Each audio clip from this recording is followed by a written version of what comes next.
Okay, hello and welcome everybody to yet another stream of Network Programmability Lab.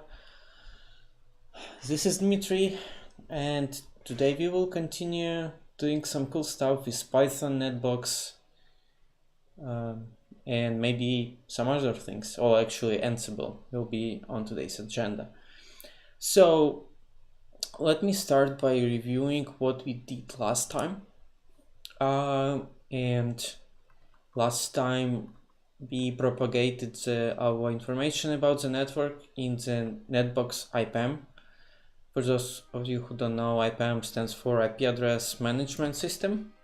So basically it's a system where you store information about your IP addressing and prefixes and all that stuff.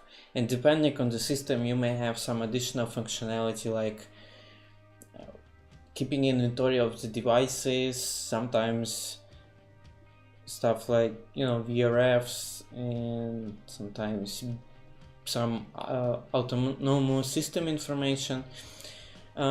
This particular case, we are using mostly the info around interfaces, interconnects, so you can specify that, okay, here we have two devices and they're connected on one side with gigabit 1 and on another side is gigabit 2, and you can assign IP addresses and so on. So this is what we were doing in the very first part of the stream last time. And then I started writing a Python script. And let me find, where is it? I cannot. Okay, NetBox API interaction, I think. No, create config template script. Yeah, this one.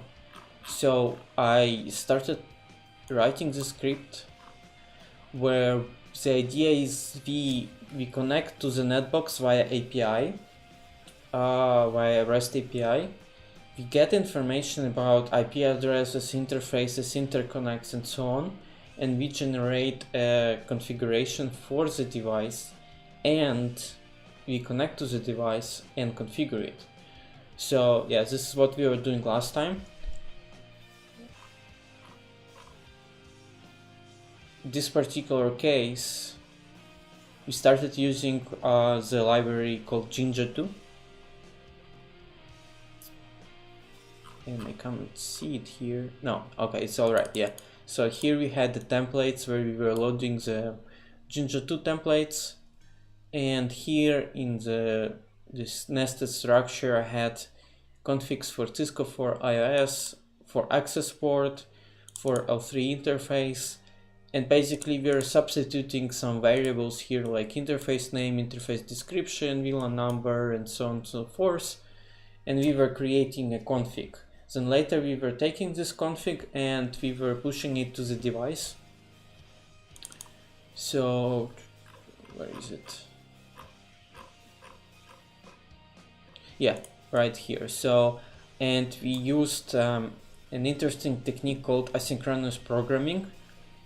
And the idea here is that, well, usually if you don't use any kind of concurrency mechanisms in programming, so if you don't use threads or multiprocessing, your program is running in one thread and using one core, so you cannot do stuff in parallel.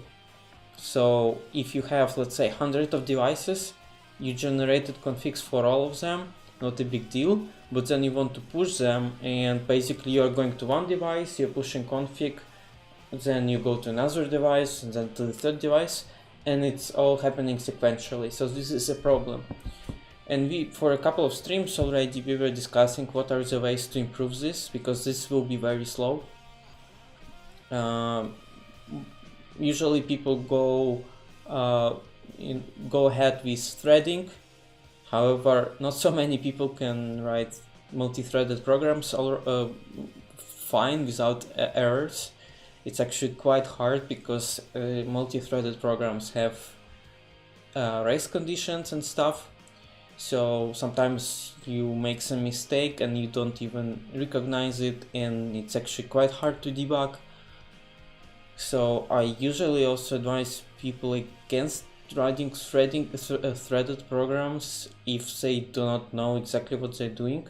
So if you are confident with your programming skills, then it's completely all right if you can get rid of racing conditions and stuff like that. But most of the network engineers do not really know how to do this properly. And in our scenarios, we actually have to interact with a lot of devices at the same time. So for us, it's a common use case to have some kind of we have a need for some kind of concurrency because we operate with tens, hundreds, thousands of devices. But yeah, the problem is, okay, like if you want to do it with programming language, you have to know how to do it properly. Yep, so 2 streams ago I was showing you how to do threading. If you are interested, you can go ahead and check that stream out. FTD TIOMT, thanks very much for following, man. So yeah, if you're interested in that, please go ahead and check the 2 streams ago. I was writing a script which was basically gathering some data sequentially, then using threading, and then using asynchronous programming. Yeah, so very briefly, the idea behind asynchronous programming is we use a single thread and single core, and whenever we have any kind of I/O operation, input-output operation, so like establish SSH connection to device, establish netconf session, establish HTTP, right? You're doing some HTTP request. So whenever this happens, whenever I/O operation happens, we would create what is called future, some kind of object, which returns immediately, so it doesn't block our program execution. And then later when we receive a result, we can do something continue processing the result. But whenever you submit some kind of I/O operation, your control goes back to the program immediately, so you are not blocked. So this concept is called asynchronous programming, and this is what we did here. We created this function using an alternative library to NetMiko, so it's called a NetDev, because whenever we try to write some stuff in asynchronous world, we have to use some different kind of tooling, and in this case this is like alternative to NetMiko library in async world.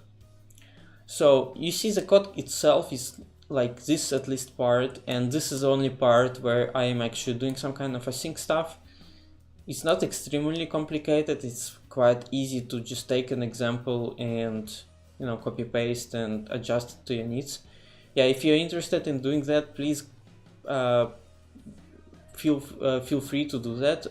The code is on the GitHub page, so yeah, you can take a look and play around with the code and see for yourself, and maybe modify it a little bit to make it work for your network. So yeah, I created the script which doing asynchronous SSH connection to network device, and then in the main part I'm actually go ahead and configure the stuff, and at the very end I show how much seconds it took to run. Okay, so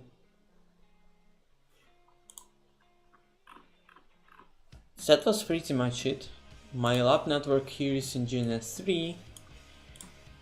We were playing around with these 4 devices mostly. So for example, if I go to NetBox right here and I select devices, and let's say switch 1, there is a bunch of interfaces here, gigabit 1, gigabit 1, 2, and so on, with IP addresses. So for example, oops, something has happened. So for example, right here between switch 1 and CSR1, they are connected via gigabit 1.1, and you can see that I specified here this right here.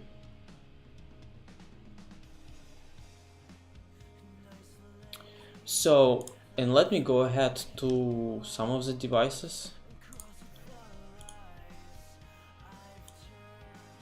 Oops.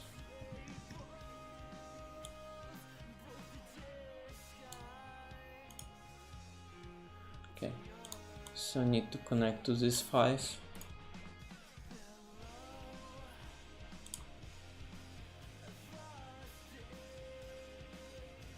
Oh, thanks.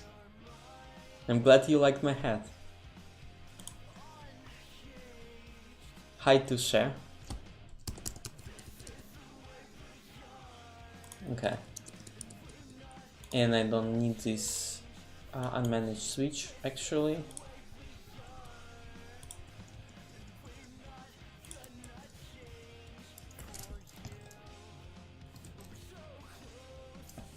Okay, so if I look on the devices, oh actually, so it's funny.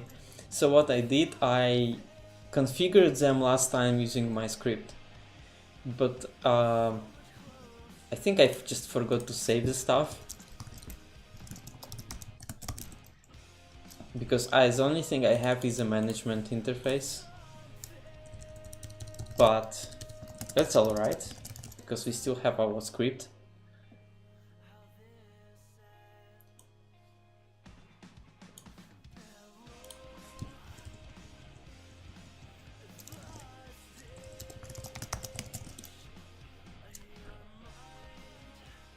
Yeah, so all of them are unconfigured except of the management.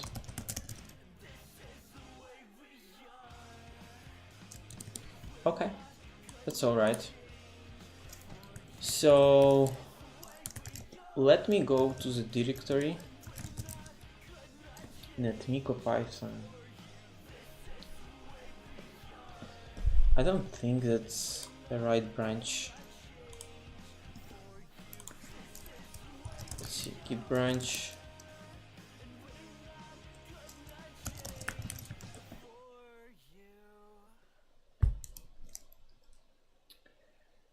Git branch, git checkout, def. Oops.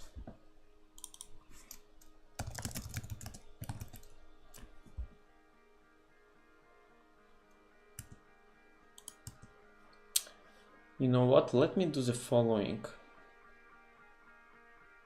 Let me first check that my changes are there. Git log, merge branch into netdev, and let's see this file.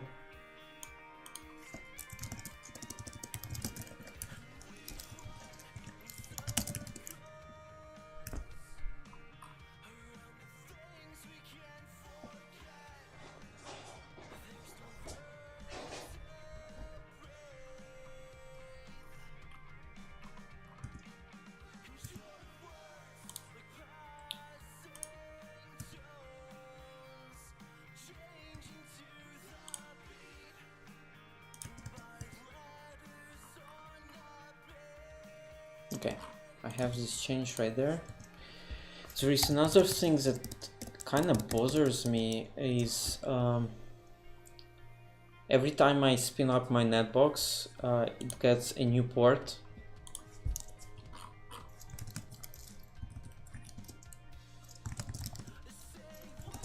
So let me see if I can fix it.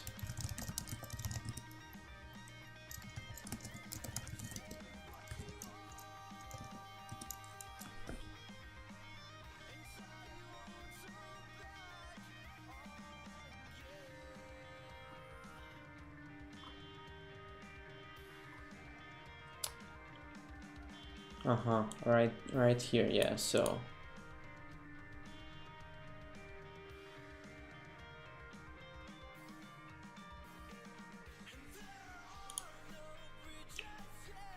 And right now I'm using port 32769. Yeah, so let me change this.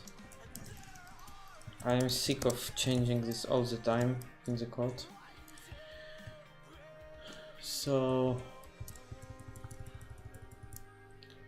should be right here. 32766. Oops. 32768.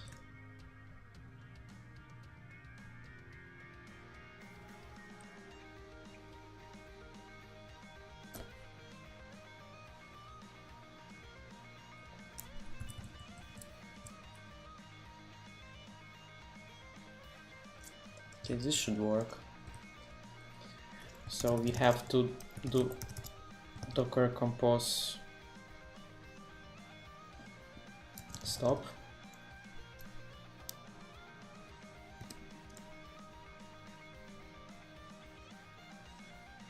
And docker compose up -d.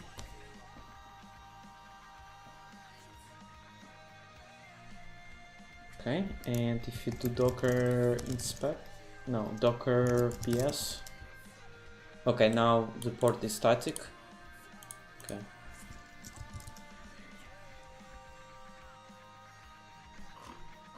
Okay, our info is still there. And let me see what I have in the code. Okay, in the code I also have 32768. Okay, so this should work fine now. So let me go back to our lab. And I have to get rid of this change. I have to say git checkout git status. Okay, and now I can do git pull, and I can now switch to development branch. I have to do git pull again. Okay, and if we check this git log, so we are now on the same status as our main stuff, as our local repo.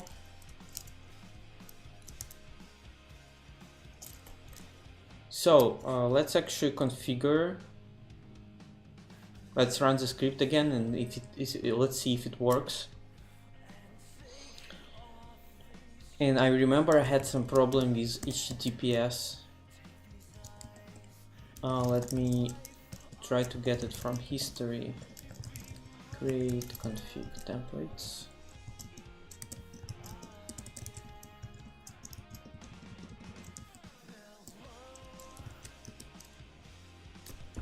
Yeah, I had to use this.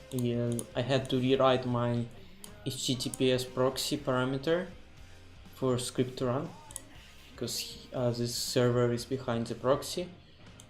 Okay, let's run this. Oh, one more thing, I have to activate my virtual environment. Virtual environment, was it NetDevOps? Been activate Python -v. Yep.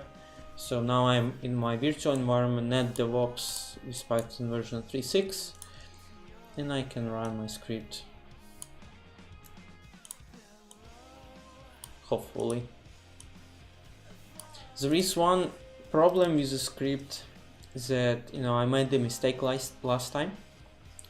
I'm going to fix it today, and probably it's good to run the script from proper directory. Okay, let's try this again. NetBox API token was not found. Okay. Yeah, it seems like I forgot to put this stuff again onto the system, so let me see. Should be an admin. No. Profile. API tokens. This should be a token. So I have to say export NetBox API token. This. And let's do printf grabbing the or let's just echo NetBox IP token. Okay, token is right there, so let's run the script again.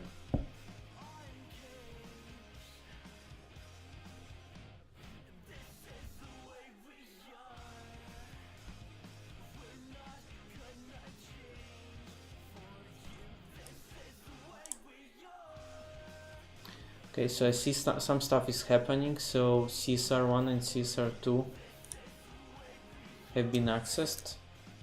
There is some stuff configured here, and here we once again we have some problem with the switches like last time. I still didn't tackle that.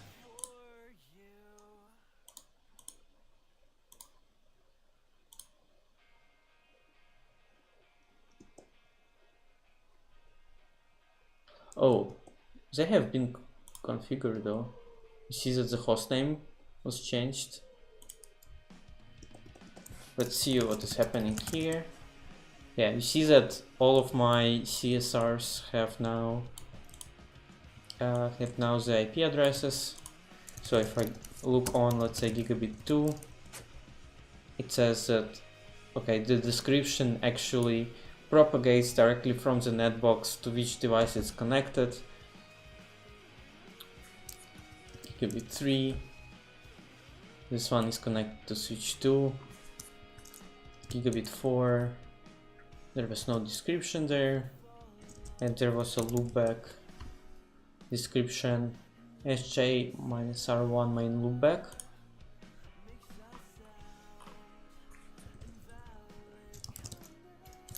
What about this guy?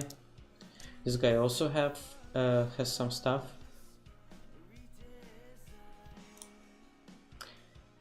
So there is some problem with switch, but I don't know what is the problem there. So partially, like definitely the hostname was changed, but the interfaces were not configured, and the script is in infinite loop. So probably it would, I would need to investigate this with the developer of the library.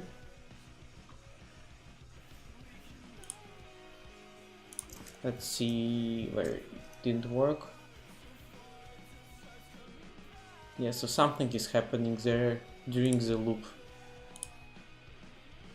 However, when I stop the script, I can see that this log message came in, so we cleaned up properly though. Okay, let's run this again.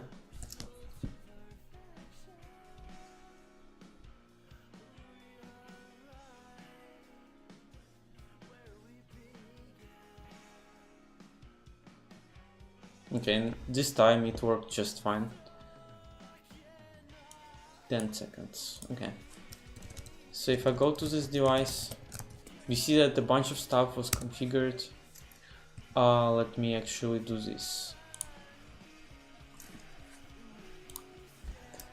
Yeah, so now I have IP addressing on my gigabit interfaces. I have VLAN, stuff like that. For some reason VLAN 10 is down. Okay, now it's up. Okay. So this was a spanning tree working for one of the access ports on the switch, which is, what is it for? Gigabit 3.0. Show VLAN 30. Show VLAN brief. Yeah, so this gigabit 3 is now in VLAN 10. And once the port went through listening and learning all the default spanning tree stuff, the VLAN went up. Probably it would make sense to add actually spanning tree. What is it? Spanning tree port fast. Yeah, I think so. I don't recall it. And no, we don't have a rapid spanning tree here. But all of these additional features we could potentially configure through Ansible. and depending on the time, this is what we may do. Okay.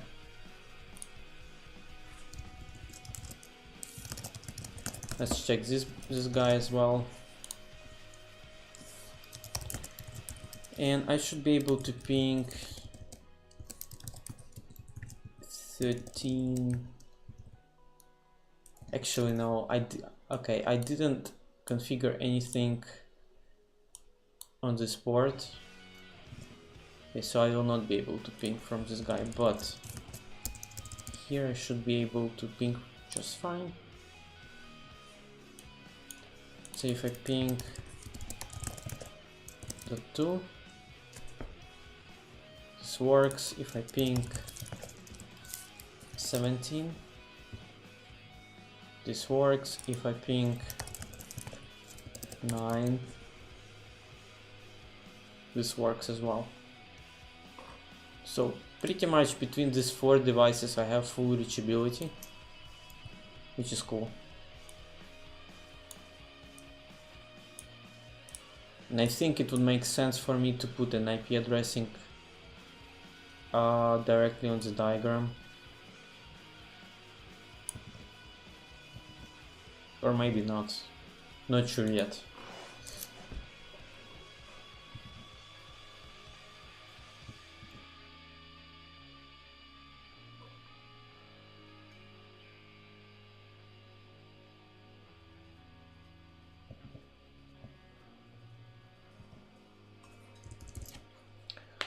Okay, yeah, so this was what we did last time. So let me show you the problem that I discovered later on the day. Like, I was just eating my dinner and like, but I did this problem, right? Yeah, so, well, like, not a problem, but actually a bug. So let me try to show you in the code. So the biggest problem with the async is you have to rewrite most of your stuff. Whenever you use IO, you need to use new libraries or new functions to get it done the way it's supposed to be done. So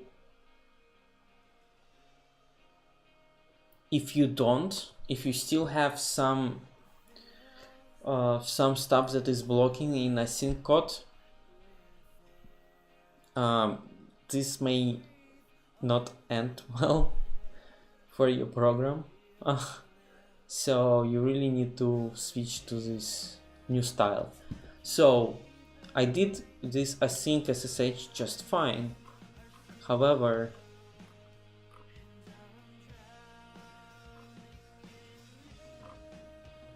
and I don't see it. Oh yeah, right here. So there were more stuff that I was doing IO operations. So I was doing IO operations here for the for getting information from the NetBox. There is request.get. There is a request.get here as well.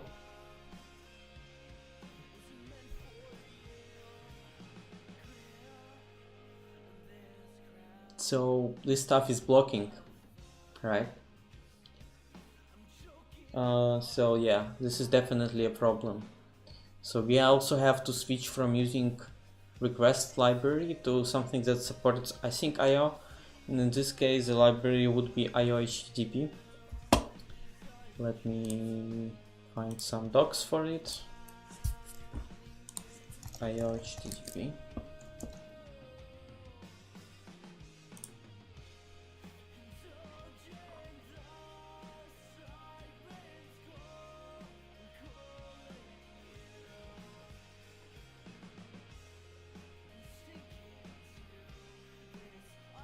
Yeah, so here is an example.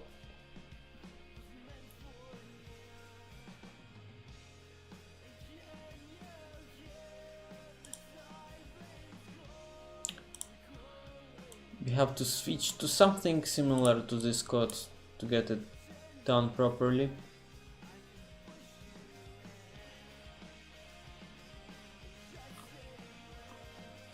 client example. Yeah, so aiohttp, unlike requests, is not only client-side library but also server-side. So you can write a web server using aiohttp, which is pretty cool.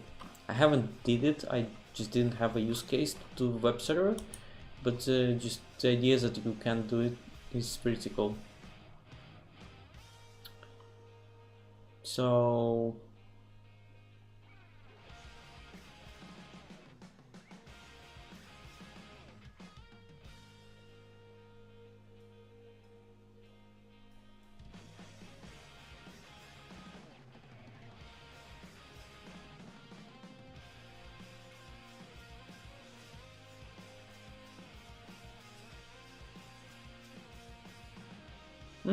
interesting. Yeah, so here's the thing. Yeah, there is an interesting comment in the chat that one person basically took all configs from the devices and pushed to the NetBox, and took so much time. Tell me, do you have mostly Cisco, or you have a mix?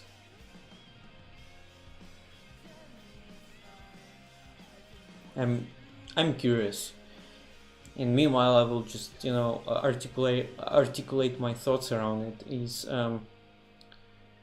right now the whole area of network programmability, from my perspective, is very early in its stage, so it's not mature. People still trying to figure out, okay, what would be the best practice. So there is none really. For most of the stuff, there are people inventing stuff, like there are Ansible modules, there is NAPAM, there is Salt, there are some other interesting approaches. There is concept IPAM as a single source of truth, and there is many more. So nobody really knows what would be the proper way to do it, what is the best practice, especially that would be suitable for most of the enterprises. I don't want to even get into the discussion of like Google, Facebook, Amazon, and all of that stuff, because they're doing completely, they're doing network automation for quite a while, but they have completely different requirements that typical enterprise has. So they do a lot of stuff on very big scale. They have a lot of dumb boxes, and they have whole like orchestration around it and so on. Sometimes they have custom devices depending on the particular company. So, and in just typical enterprise, all of these things, like what would be the proper framework to do the task at hand, what is like the best way to do it, it's still not defined. So whatever, I would actually I will continue encourage people to try different stuff, to see what works, what doesn't, So in your particular case where you were doing that, I think it's fine. And I think like basically getting configs from the devices and then populating NetBox, I don't see anything wrong with that. Especially if you if you're starting using NetBox, not you already had your network probably when you started using the tool, right? So even if you want to use the tool, and even if you liked it, you still have to populate it with data, and doing this manually is pain. So what you did is really cool. I actually started, like 3 streams ago, I think I was doing something similar. I was populating, I created a script which was populating the sites and devices to the to the NetBox. So yeah, this is an interesting approach.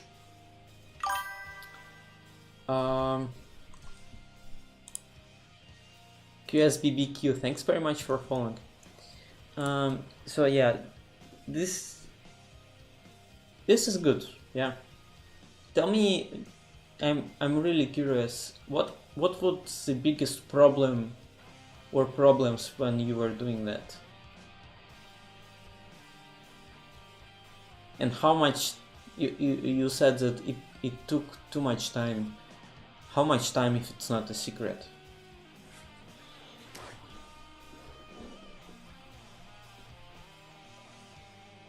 So yeah, what I'm thinking towards is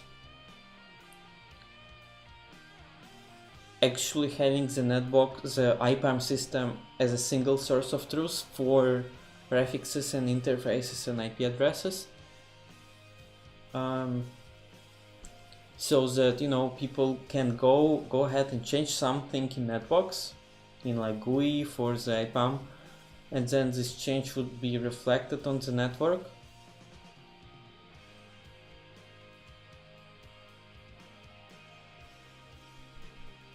So that basically whenever you can think from this problem from different perspectives. There is no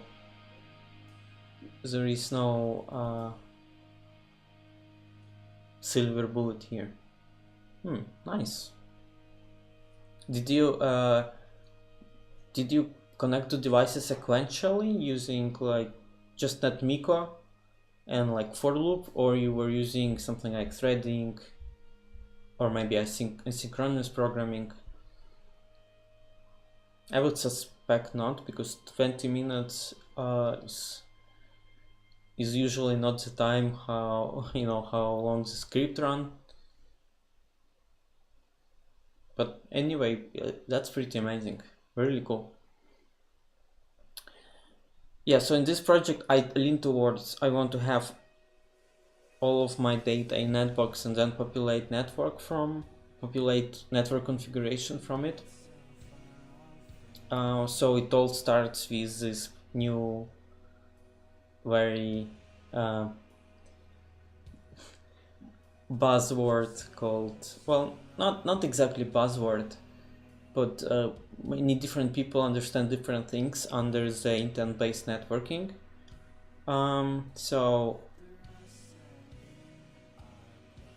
this kind of falls into that category when whatever you are trying to do starts with intent or / business requirement, and then later it goes down through the layers of abstraction, which you may not know what exactly is happening there, but you know that the end result is exactly what you expected.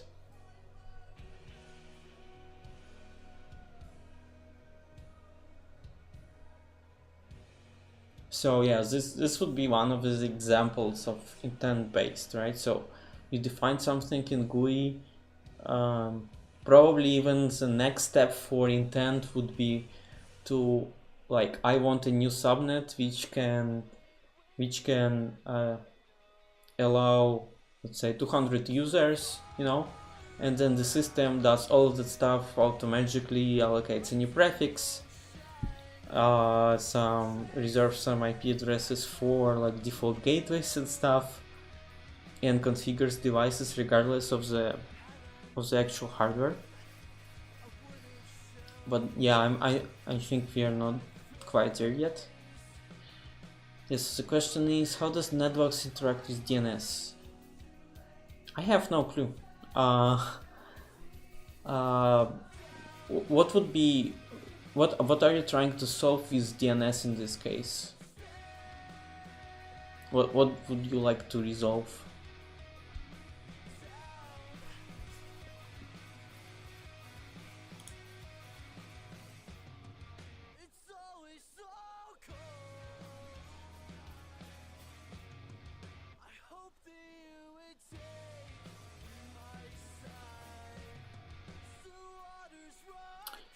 Isn't DNS a source of truth for IP addresses?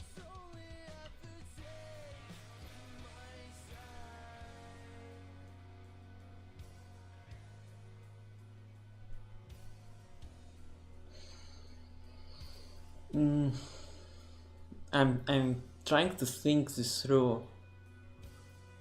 Well, if you're talking about some servers, then maybe yes. But if you're talking about interface IP addresses, what would be the idea behind it? Like allocate DNS name for every interface on every box? Oh, okay. So yeah, so basically my idea here is that I want to first, for me, I'm just exploring the different network programmability stuff. This particular case, what I have in mind is that whenever I change some kind of, I have a new prefix, I'm renumbering some stuff or whatever I'm doing, I do this change in NetBox and then it propagates to the network. So then I run my script and then it reconfigures my network according to that information. So yeah, this is what I'm trying to solve. Yeah, basically let me put it that way. What I'm trying to solve is first have a consistent way to do this kind of change. So let's say an IP address for some interface on some box, or just allocating a new prefix, or provisioning a new VLAN, stuff like that. Or there is some new interconnect between the two devices, some like /30 link, /30 prefix for the two devices. So any kind of change like this that would touch IP addressing, I would do it in the GUI right here. So let's say here I go to the device and let's say SJ hub 1, and then I create, let me go to another device, let's say SJR1, and let's say I want to create a new link or change this connection to some different box, okay, or maybe just change an IP here. I would add it here on through the GUI. Basically this will be a way for me to see all the IP addresses that I have in my network. So if I go to IPAM itself, I can expand. I see that I have 172.16.0.0/12. For San Jose site I have /16, and so on and so forth. Basically I know exactly what is going on with IP addresses here. Yes, correct. So I would change here something. Let's say, let me actually do this and show you, and then I will get back to another question in the chat. So let's say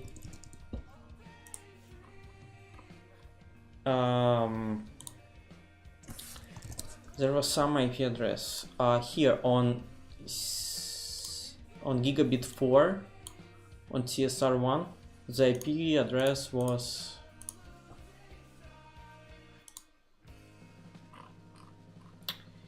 .1/29, and just for this exercise I will change it to .3/29. So I updated it here in the NetBox, and I run my script again. So let's see here. So it's .1 here.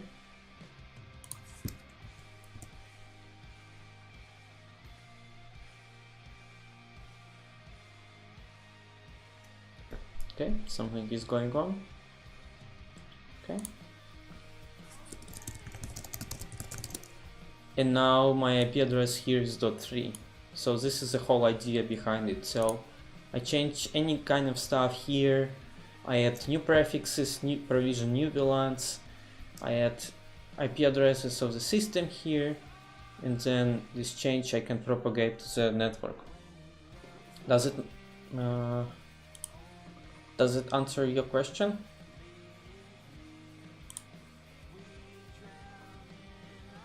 So basically the whole thing around it is now whatever I have in IPAM reflects whatever is going on in the network. There is no real disconnect. So ideally I would also love to have some kind of scripting capability in the NetBox itself, so you can like specify a Python script and like, let's say whenever there is a change, just run this Python script, you know, so that I don't even go to CLI and do some kind of change, you know, do not run some script manually. It would be like directly in the GUI, but the tool is not yet there. But still, you know, I just made a change. I changed the script, and yeah, and basically my network is reconfigured now. So, or for example, there is here a description, and let me see if I was changing the description here as well. Yeah, so here this guy says sjr1 main loopback. So if, and it's right here. So I can say I will edit this device. No, I have to edit an IP address. Let's say main, not main loopback.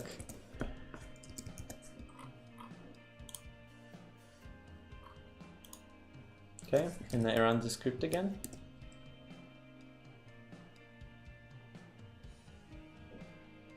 Yeah, and while it's running, for devices where there is, for devices where there is an interconnect, so let's say there is gigabit 2 right here connected to SJSW1.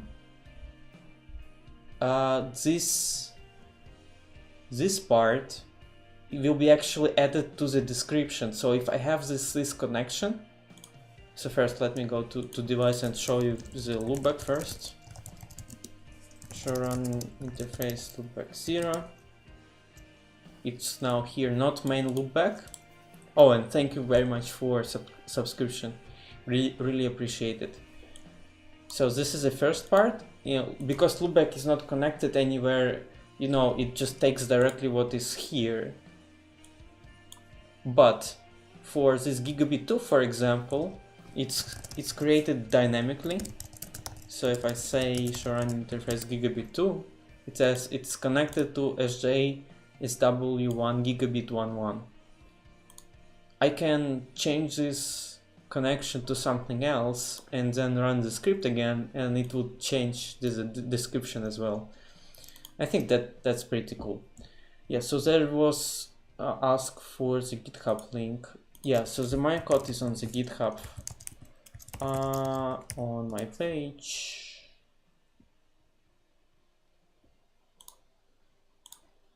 So this is network programmability lab.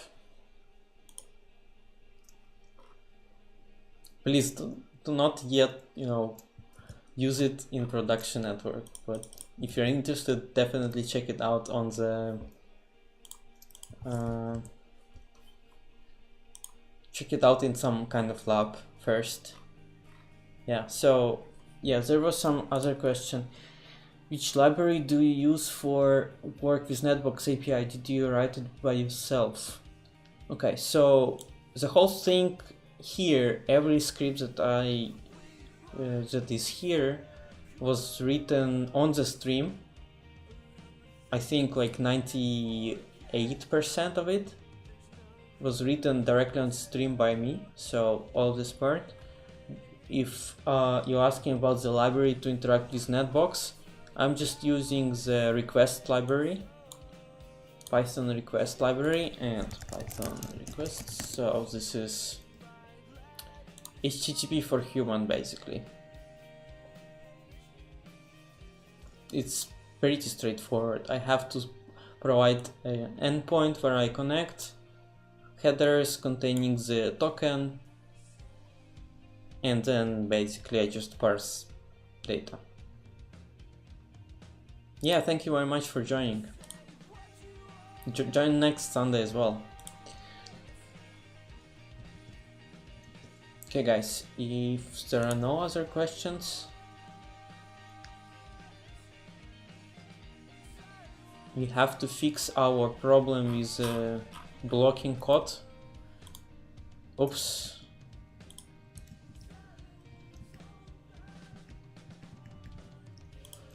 So as I told you that this part I cannot really use requests because I use asynchronous programming, and this part is blocking. When I say blocking, it means that when you run this part, until you receive some kind of result back or exception, you know, this pretty much will block the program execution. So program cannot do anything else while it's waiting for these results. And this is a killer in any kind of async IO world. So we have to change it. So I will be changing this to aiohttp library, this one. But this example have a little bit more stuff that I need. They use a client session, for example, here. They use a timeout. I want to have something easier. Actually, I think I can get away with just this one, but let me check. Because I had somewhere example on my computer.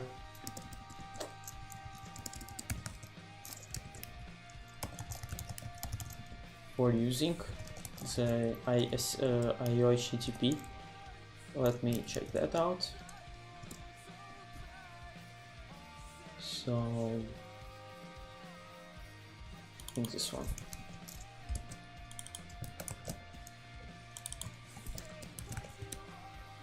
Oh yeah. Oh no, I still used this syntax with async timeout, async client session.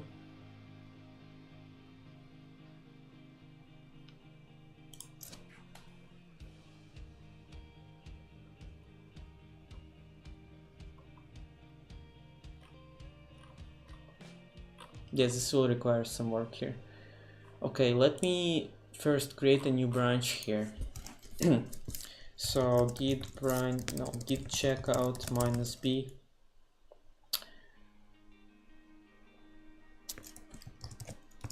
Checkout -b, and let's say aiohttp.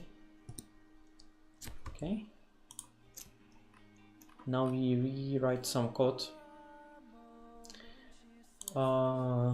And before I do that, there is one more thing. I have to check how to do headers, params, and if I have this JSON method. So aiohttp JSON.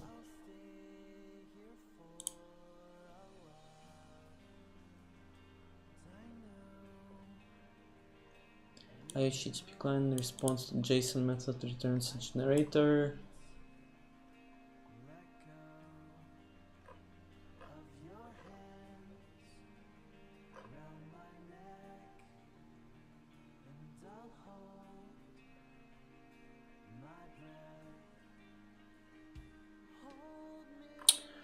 I think I will have to create a new script for now, just to play with this aiohttp. I didn't do it for almost like 4 months now, I think. And remember that I have to run my code on remote machine, so I don't want to just commit a bunch of code that do not run. So I will create a new script.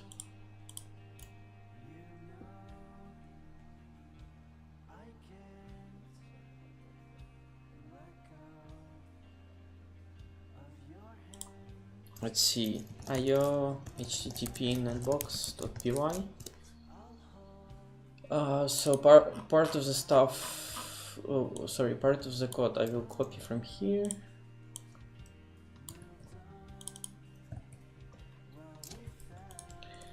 Additionally, I will need aiohttp, and I will have to install the library because it's not default one. So let me see.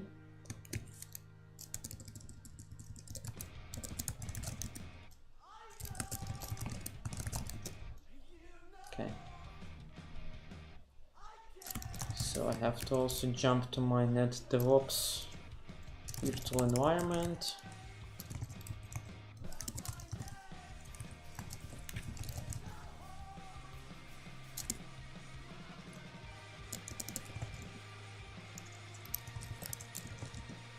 Okay. And now I have to say pip install aiohttp.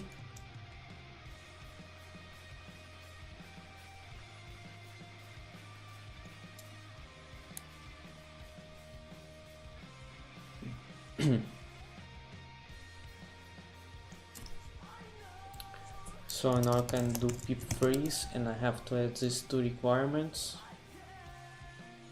This aiohttp 303. So add these two requirements. Okay.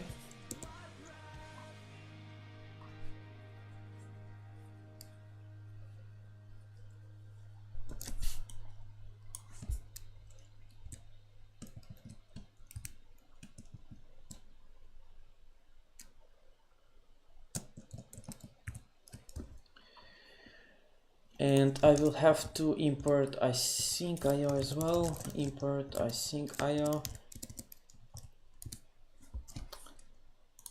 And then I will have to import something else. I will have to copy this part.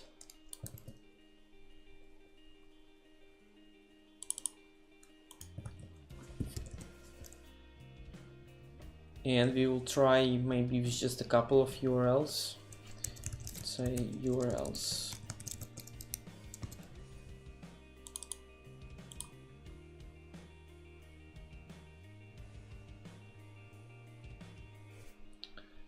We will need DSIM devices and IPAM IP addresses. Let's try this one, these two.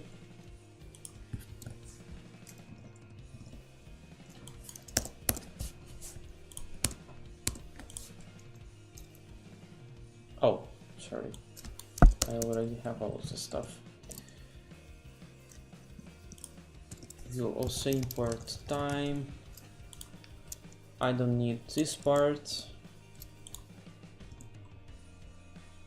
Get, let's say get information from NetBox, and I don't need any parameters. Actually I do, I will need URL.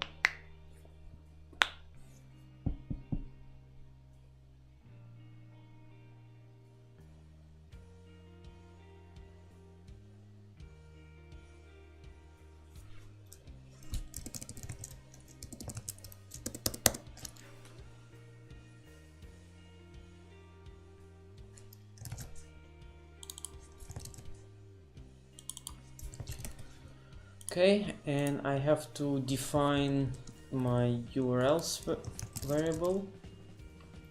So this will be NetBox IP root plus NetBox devices endpoint and NetBox IP root plus IP addresses endpoint. Okay. So now I have to define this get information from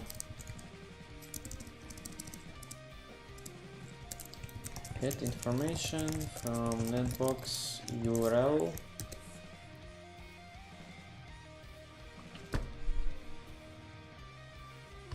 And I have to copy the part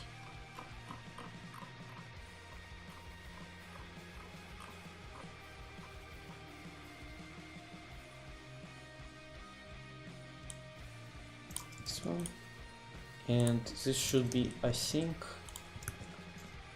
So async with client session, I don't need to specify loop as session. with async timeout.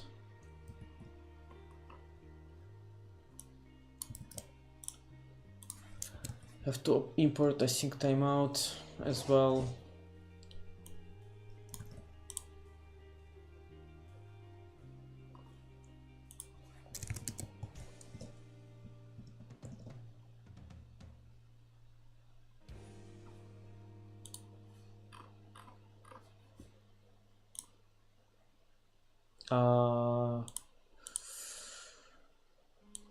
Should be like this. And we use URL.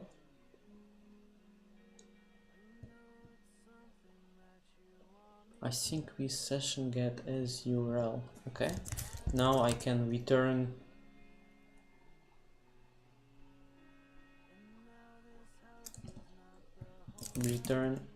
await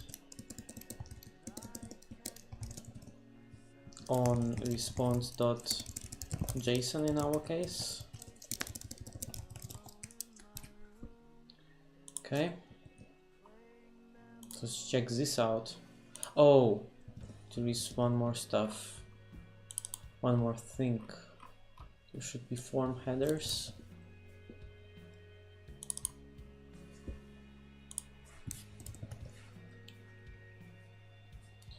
And I would suspect here it would be, and form headers. Oops, what did I do? Form headers do not have to be a synchronous function because it doesn't have any IO operation.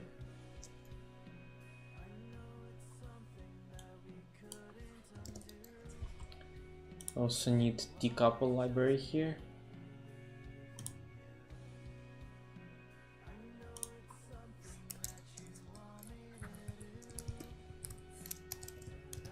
Import decouple.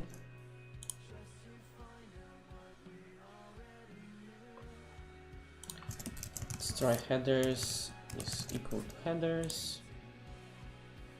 To form headers.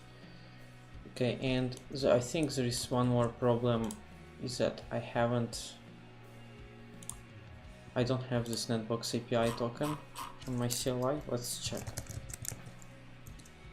Yeah, I don't have it, so I have to export NetBox API token.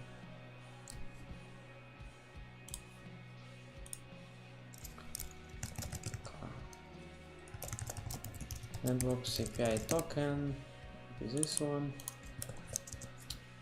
Okay.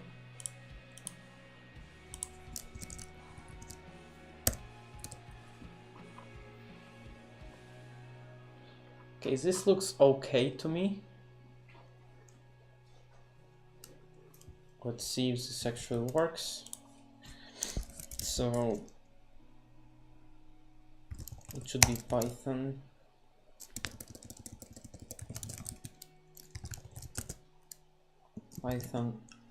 aiohttp NetBox. And indeed we got all of the stuff as JSON. So this part is really not a big deal. There is one additional thing, is that besides URL,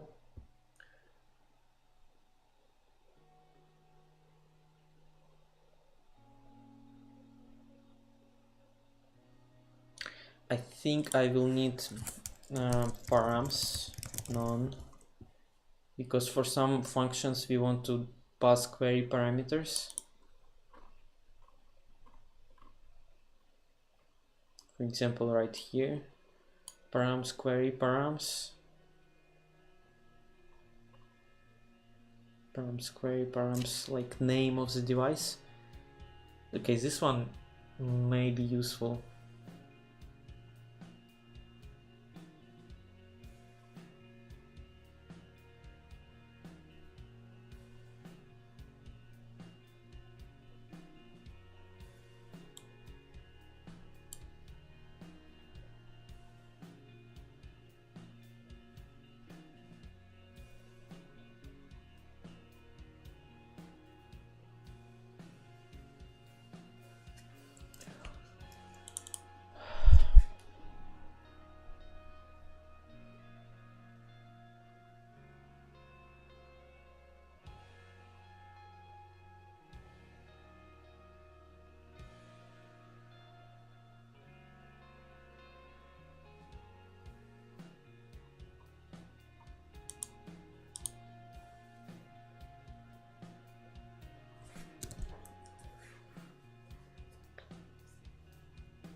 I need one more function here.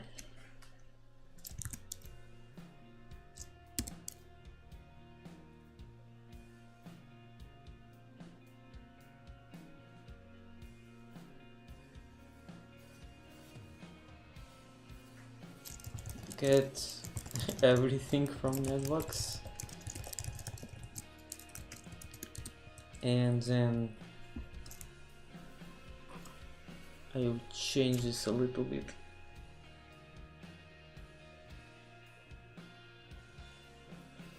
So there will be one task.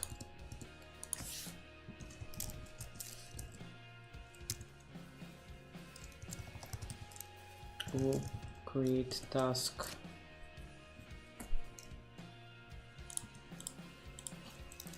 get everything from NetBox.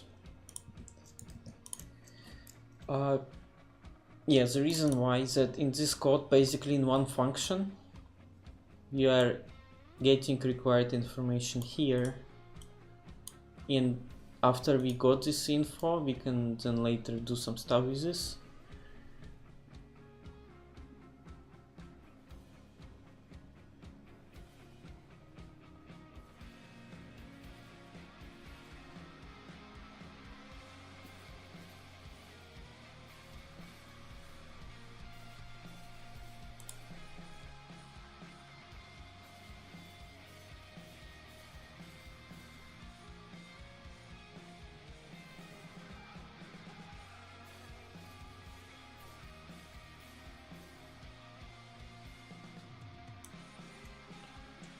So I want to mimic this behavior.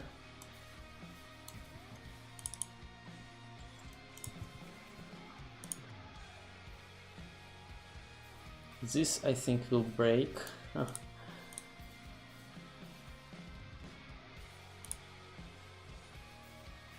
That's all right.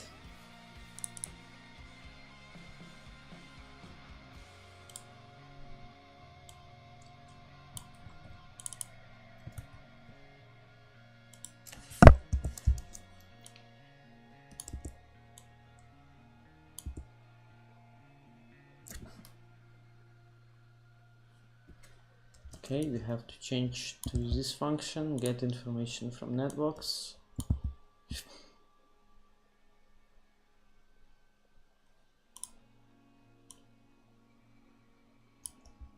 Or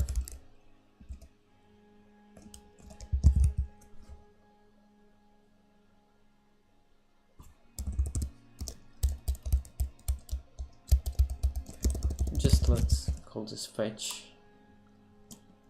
So this will be fetch. This will be fetch. And params will be query params. We have to define that. And I will just specify one device right now. So maybe this will be SJR1.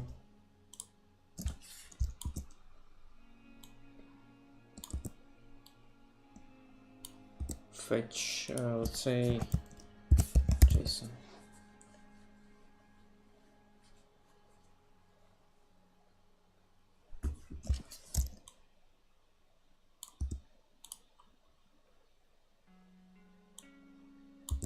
Okay.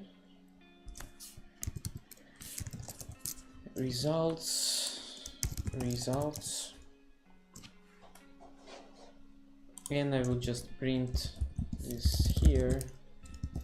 IP address NetBox dict and print device interfaces NetBox dict, and maybe I will use my pretty print from pprint import pprint. Let's use pprint for pretty print. Okay, so now instead of returning results, I'm just printing them. And this function is now called fetch JSON.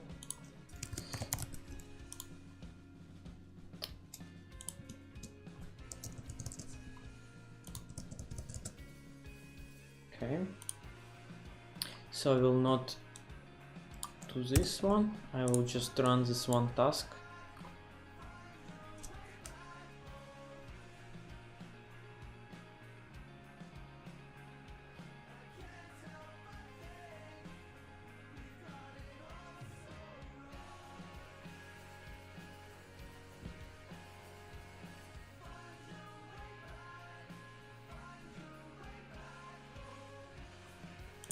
Okay, I think I'm ready to roll. Coroutine object is not subscriptable. Yes. Okay. Await.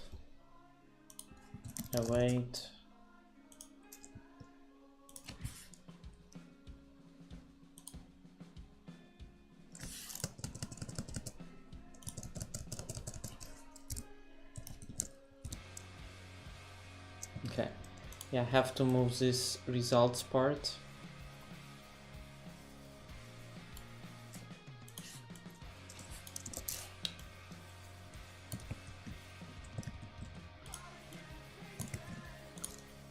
It will be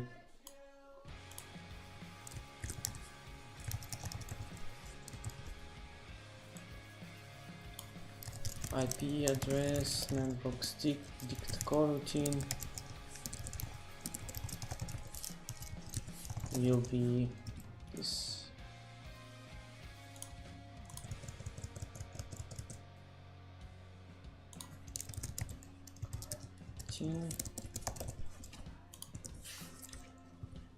Will be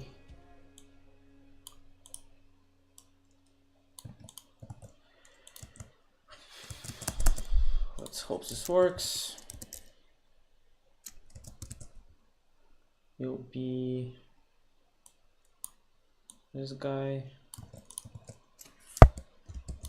results. Okay, perfect. Okay, so now I'm getting results for specific device.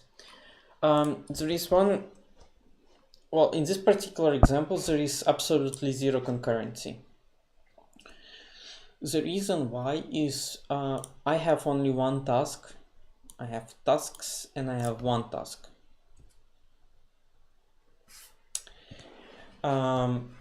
And loop create task. So yeah, and this is our coroutine. And inside of this get everything from NetBox coroutine, there are a couple of await statements. So whenever you have await, you are basically expecting a coroutine, and this is a point where the context may be switched to these two different tasks. However, we have only one task. So when this await happens, we are saying, okay, like, do we have any other tasks to do? And actually we don't, because we have only one task at our loop. So we are just, okay, that's fine. So we are still waiting for this result. And then we will continue execute code until another wait statement, and then the similar thing happens basically where we are allowed to switch context, but we don't have a need because we don't have other task. So this is a little bit silly example altogether, but the main purpose of all this stuff was to just make sure that I use the library properly. And in our case, what we actually have to do, we will be doing these requests for different devices. So basically we are doing some requests about R1 and then R2 and then R3. So this is a part where we can do it concurrently. So we can, whenever there will be a wait statement here, which was for R1, we are allowed to switch to some context where there is, for R2 or for R3 and so on. So you see that I think aiohttp has very similar signatures of functions. So like there is headers. Oh, there is one problem though. I didn't use params. Let me see if this will work.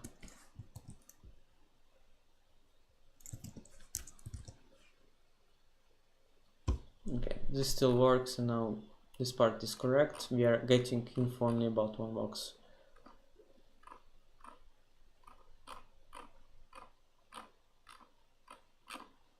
Yep, okay, cool. So there is a question, what will you do if you need config to more different devices? Cisco ASA and CSR, for example, it will be one task, but there are different actions. Okay, so this part will be still, you can do this concurrently. So your function, however, have to take that into account. So you could put like different manufacturers and device types in NetBox. Then you would create a new template here. Let's say I have iOS template. You would create a similar template for ASA. Where let's say you configure L3 interface. Then your function has to take that into account. So it should check manufacturer and device type. And then if it's, let's say, Cisco IS, then I use this template. If it's some other device, I use that template, So yeah, this would be an approach, and you could still use concurrency with async aiohttp and NetDef libraries. It doesn't really matter, but your function just has to take that into account. So if I go here to create config templates, I actually took that into account here, not 100%, but yeah, it's taken here into account where I have if manufacturer is Cisco, then I do this part. And I'm looking at this, and right now, yeah, I could even do it a little bit differently. So I'm actually calling the template here. So yeah, so you would basically run the same code here, and then here you would have your if statement. And let me check, my music has stopped.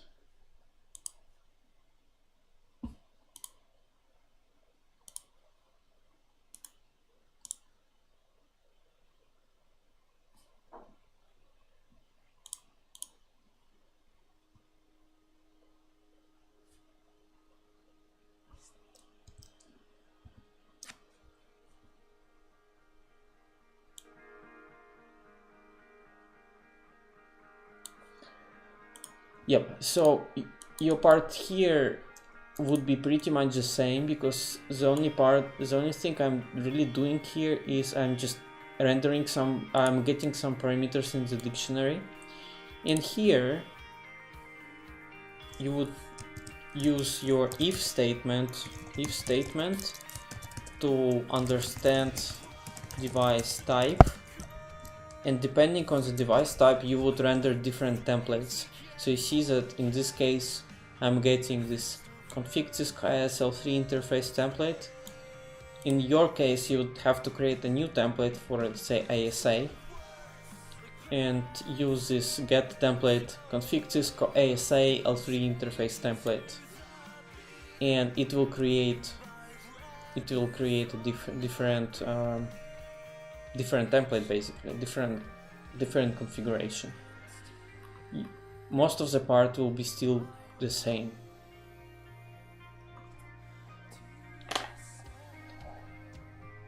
Okay, so let's start refactoring this code to use aiohttp.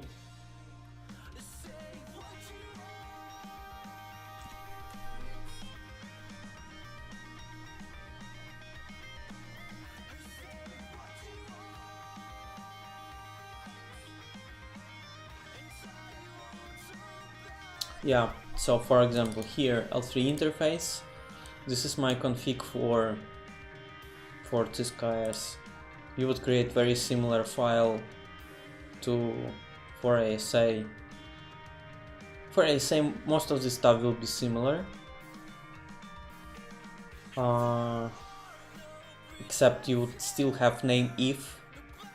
You would need to take that into account. That could be tricky. So you would want to have name if somewhere there. Let's say name if inside. And I do not know how. You would need to think like how you could add this additional information in the NetBox. So maybe you could use interface description, where you would put your name if, so let's say inside, right? So you would put this info in NetBox, then you will get it in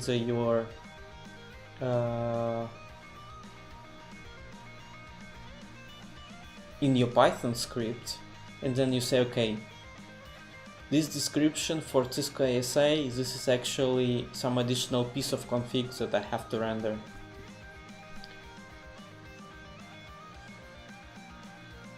Oh, there are custom fields in NetBox. I didn't know that. Really?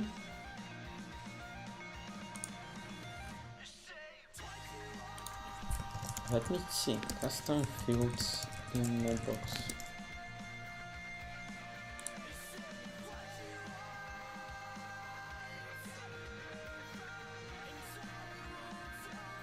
Wow.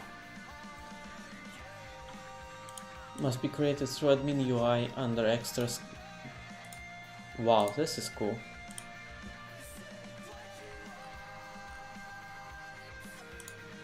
Must be created through the admin UI under extras custom fields.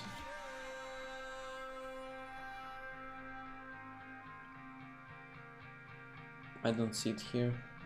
Oh, yeah. Custom fields. Add custom fields. Man, this is awesome. Yeah, so you would add this information there as well. Thank you very much. I didn't know that there is such a thing. Yeah, so yeah, if you add a custom field, that's like name if, right? Then it would be a part. It will be part that you get, let's say, device NetBox stick somewhere here in results. So you can get this info, add to your format params dictionary. Let's say you would say format underscore params name if will be blah blah blah blah blah. And then when you render your template like I did here, yeah, you would use just your ASA template. Yeah, this is very, very cool.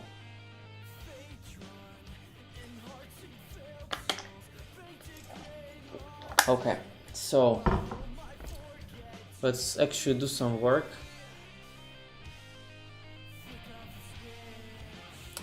So I'm thinking how I would approach this properly.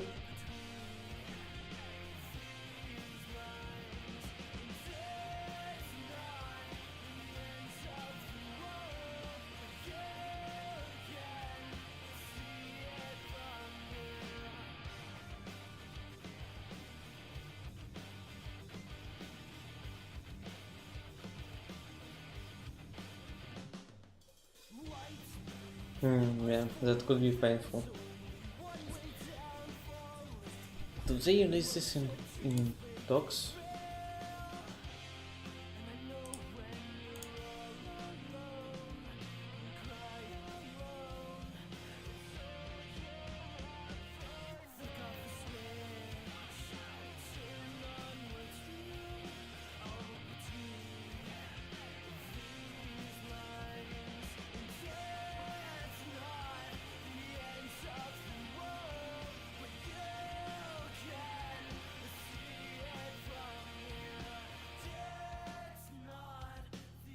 Well, I don't see it here, that you would need to recreate a device. But yeah, it's possible.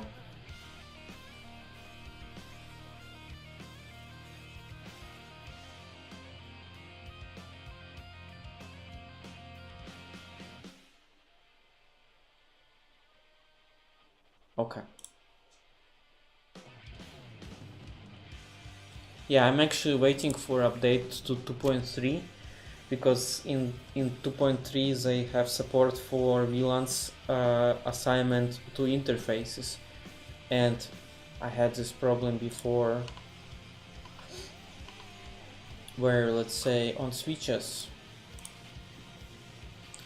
say SJSW1,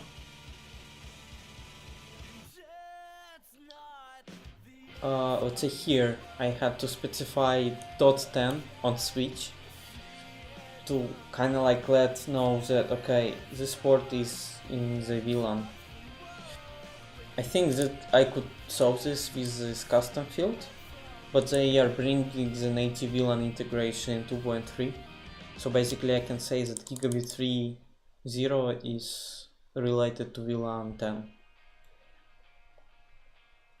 So, and I think they are already in beta for 2.3. And GitHub.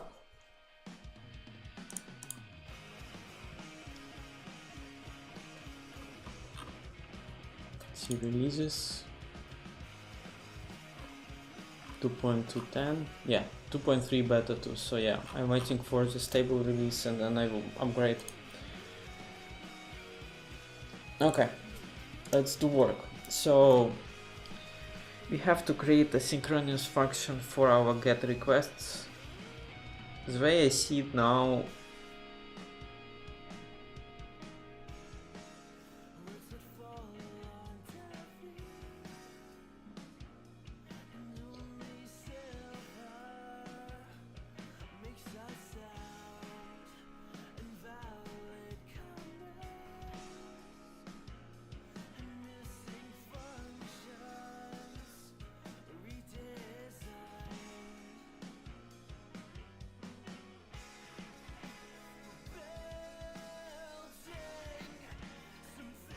I will need a function.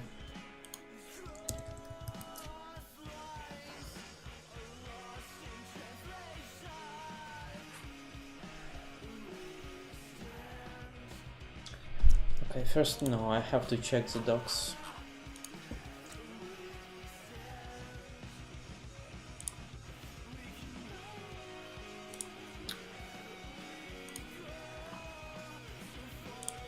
Client, make request.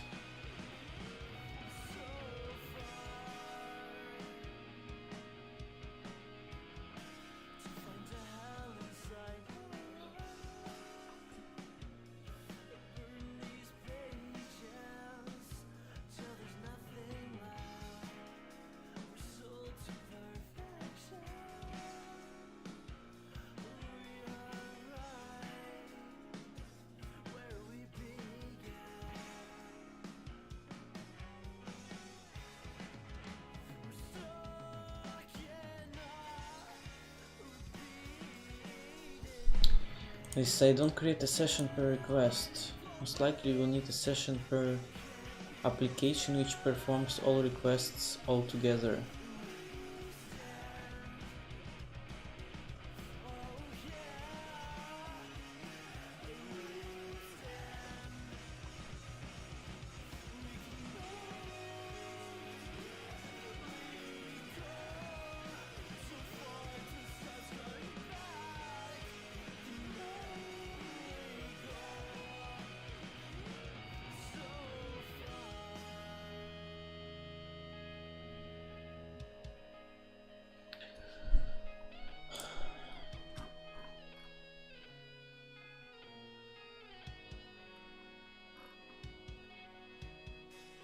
Let me refer back to their example on the first page.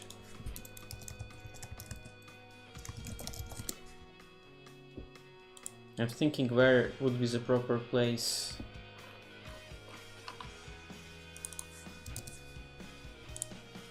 to actually create a session.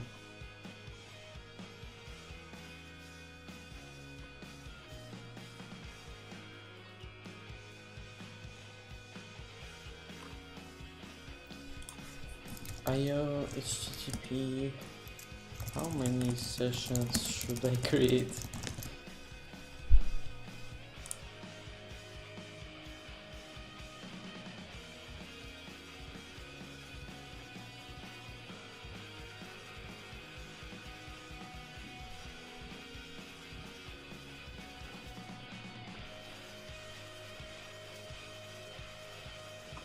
This is some good discussion.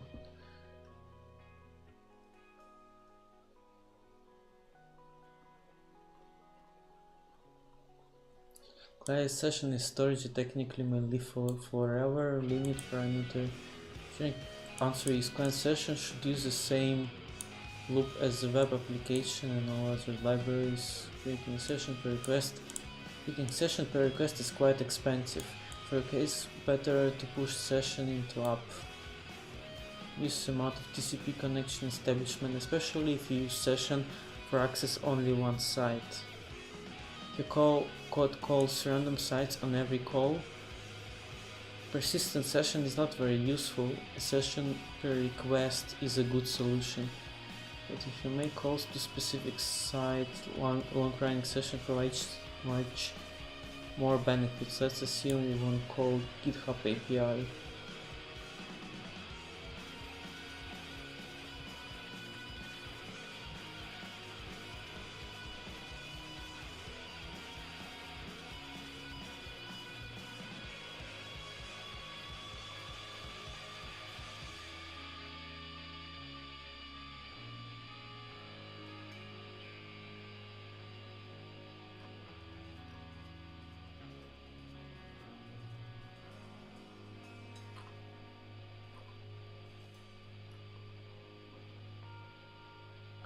Okay, it seems that the advice, because I will be interacting only with NetBox, then it would make sense for me to create only one session. So this is the first part. Second part, I am thinking, can I specify headers once? So I have authentication headers and JSON headers. I don't want to do that all the time.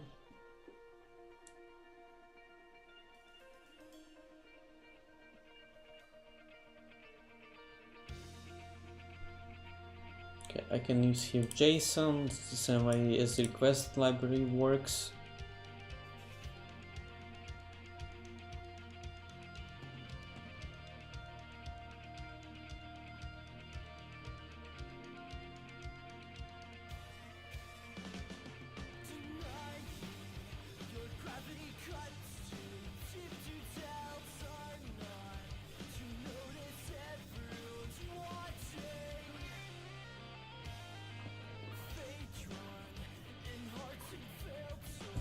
Okay, headers.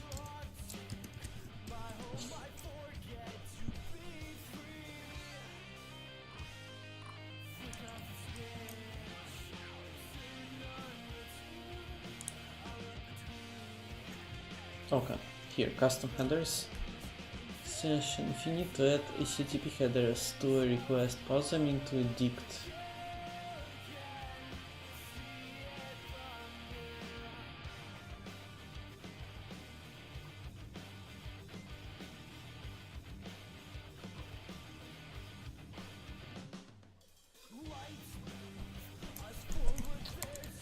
Still didn't find an answer to my question. aiohttp header per session.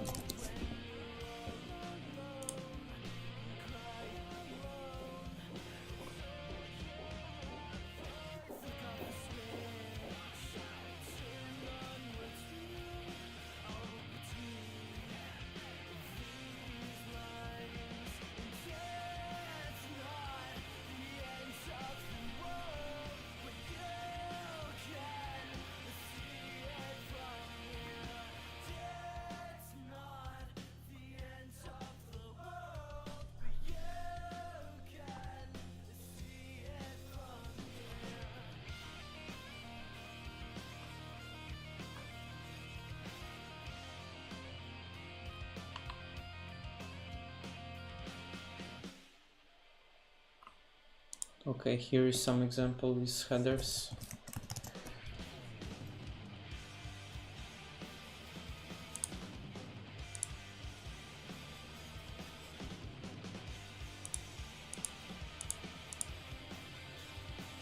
Okay, you can also set default headers for all session requests. Yes, exactly what I needed. So I will set this up.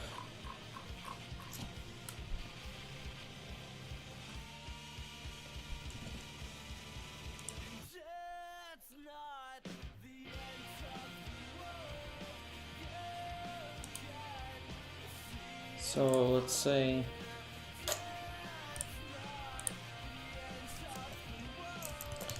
NetBox session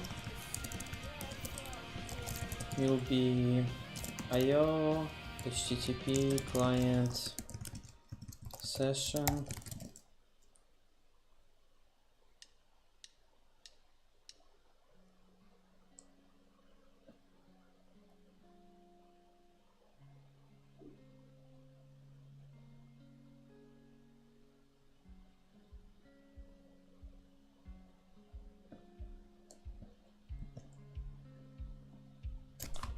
Okay, I have to import it.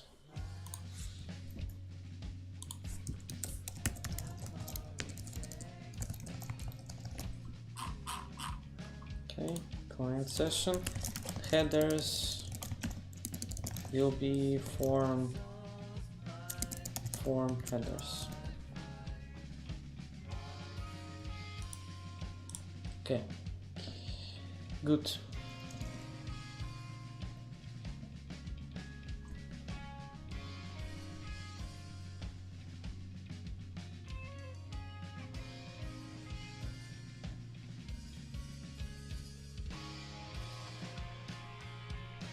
So then when I'm creating a tasks, device params, and let's say session, the NetBox session is equal, no, NetBox session. So here in create configure device from NetBox, I have to provide this NetBox session.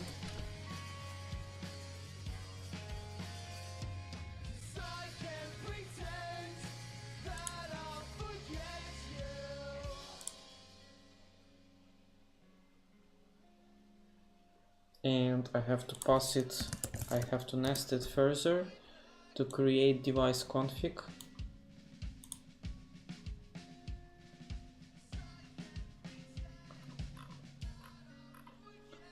Here, NetBox session. Okay. Now I have to also create a fetch. And this will be a async function, async def, and this one is also async get, no, fetch NetBox info,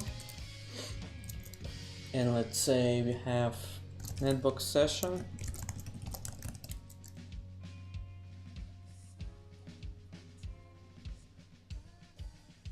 And we have URL, and we have params.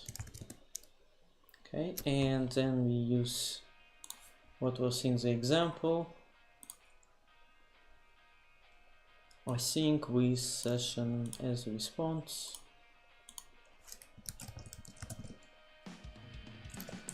Async with NetBox session get URL, params is equal to params,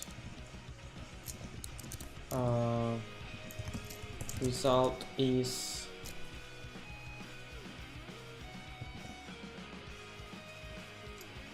await on as response, await response.json, and then return result results. Okay, so now pretty much the only thing I have to change is I don't need these headers anymore, and I have to very carefully go ahead and change this request.get to fetch NetBox info.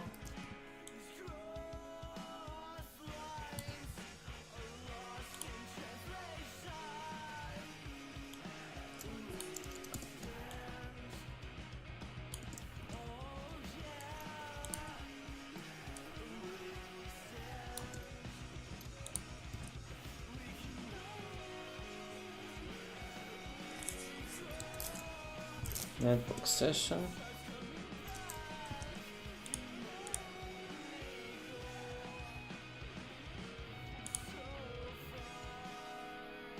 Okay.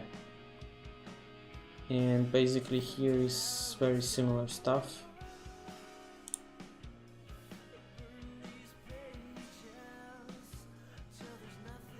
This will be... Oh, and I'm sorry. Obviously this should be await. And await.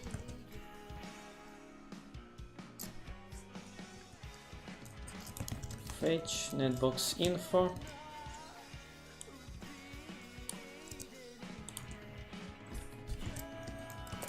NetBox session. Okay. A little bit more. Fetch NetBox info.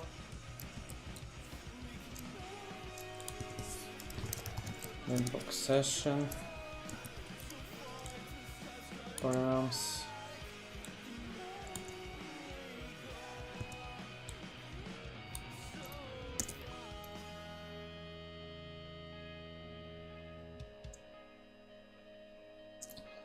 Okay, this part looks good. Fetch NetBox info.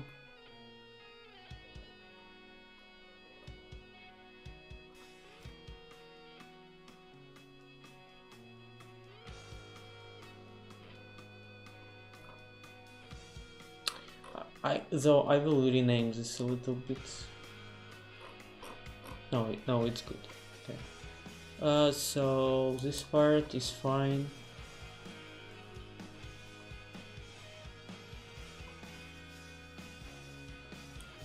This one I don't need it.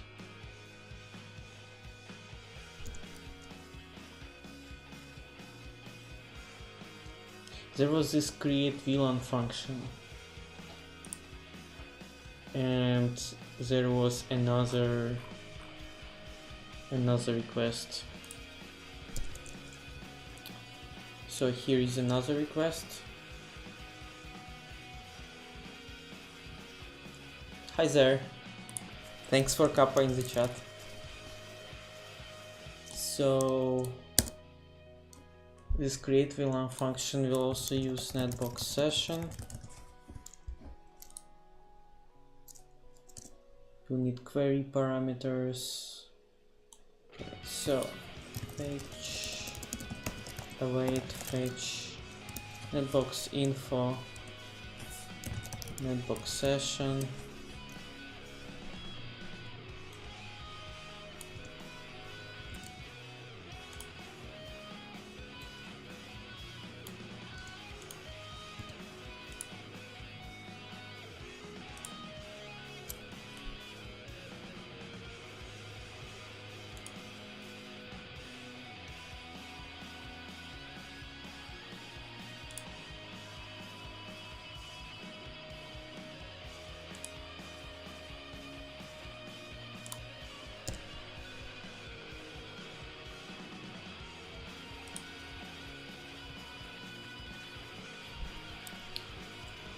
And I will have to wrap this.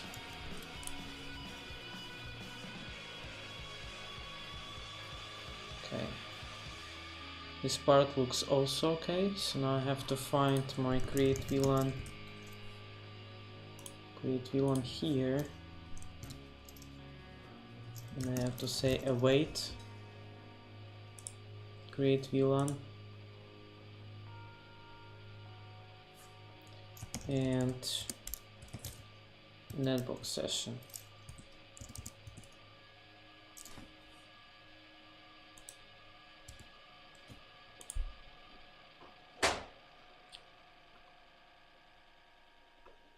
Okay, so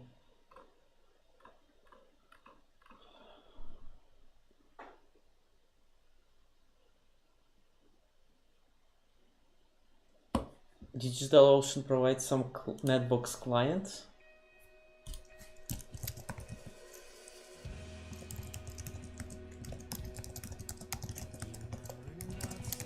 Let's see.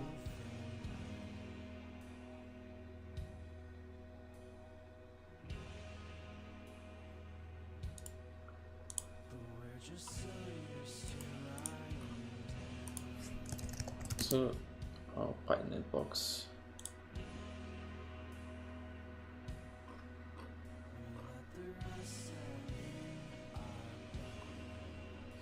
Okay. Yeah, this is cool. The only problem with this is I cannot use this in this case because it's not asynchronous, unfortunately. So, as I thought at the very beginning of the stream, basically, if you use asynchronous programming, you have to change all the tooling that you use. So you cannot use this anymore, unfortunately. So all of this basically, whatever client is written for any kind of stuff, if it doesn't use the backend as, let's say, aiohttp, in asynchronous programs you cannot use them because they will block stuff, as they will block the code execution. So I will have to fall back. So thanks very much for bringing this to my attention. I think this will be very useful for a lot of people. So if you don't use any kind of asynchronous stuff, using some kind of SDK or API makes a lot of sense. Then you don't have to write your requests.get something, you just use native Python stuff. And I really like this approach most of the time, but yeah, if you have to use, well, if you like to use asynchronous programming, then you need to basically rewrite the whole thing. So let me go carefully through what I've written here. So let me bring this to the top.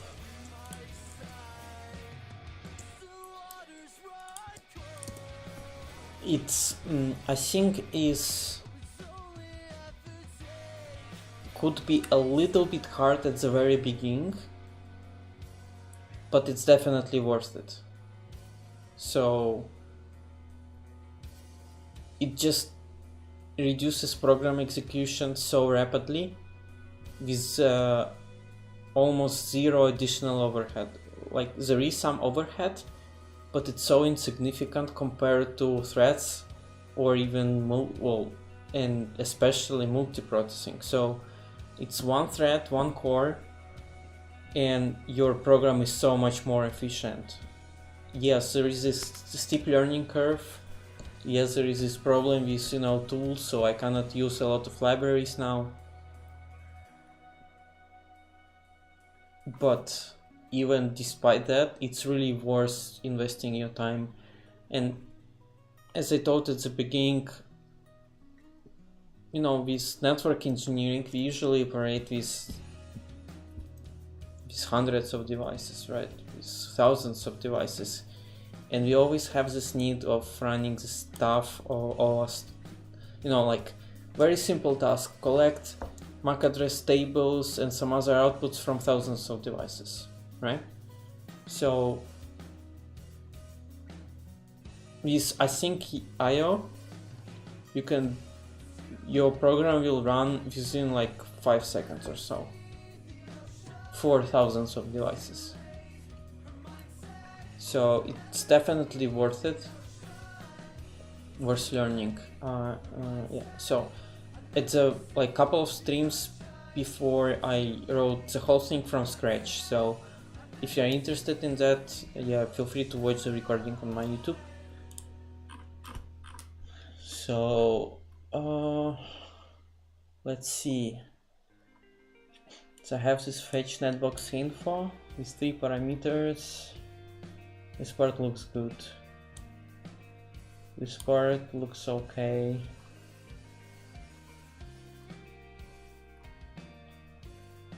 This part looks okay. This part looks okay. This part is also looking good. And here I'm doing await on create VLAN. Looks like that's all here. Okay. I think I'm ready for testing this.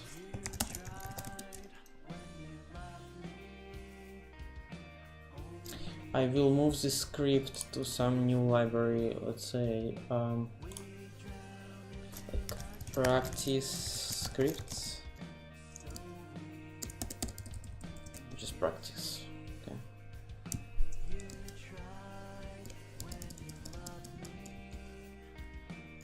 Practice. Okay. I will move this aiohttp NetBox script there, because this is where we were just playing with stuff. Okay, so git status, git add -a, git status, git so it will git commit, no, git commit -m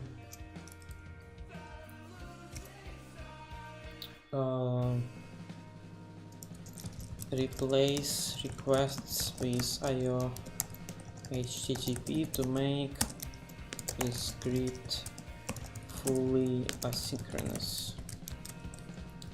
Git push. Yeah. Or maybe use git checkout def, git merge io http git log. Okay, cool. So, and now git push.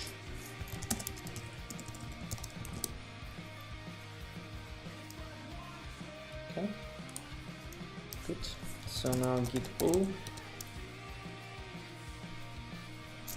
And I think we still have that on CSR1. Oops.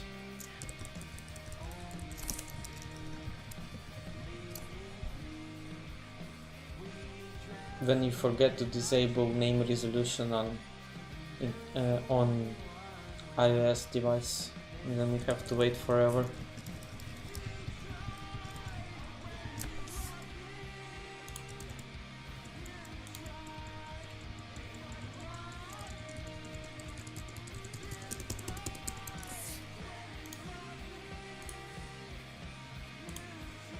By the way, there is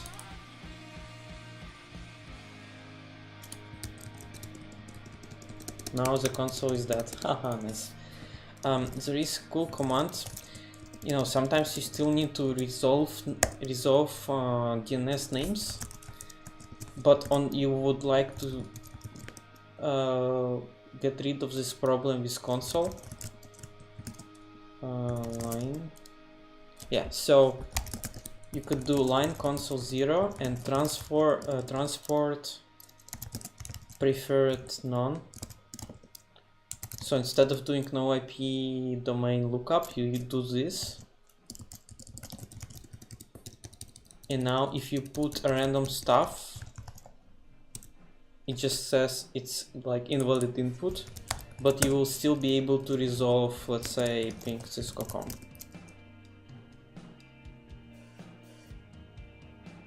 Well, you will try at least to resolve.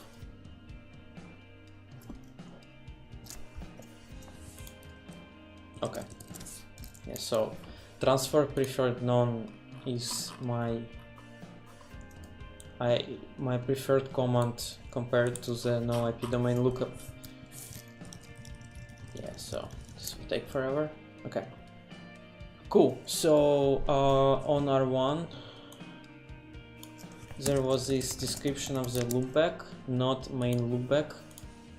So let me go to NetBox and change this back to proper one. So devices,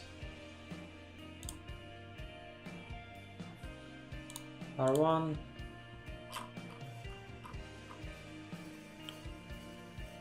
and I also need to change this IP address back to .1. So let's do this, .1,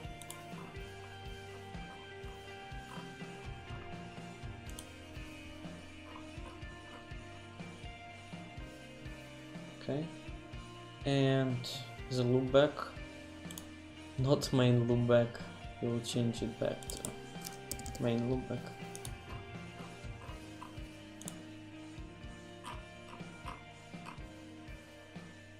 Okay, so and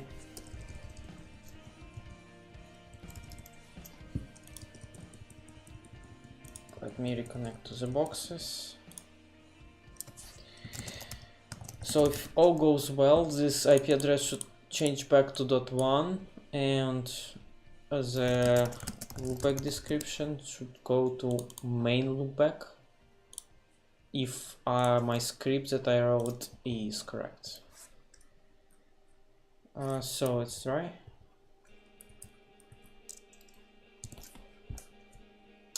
Right, I have to install the library. So ls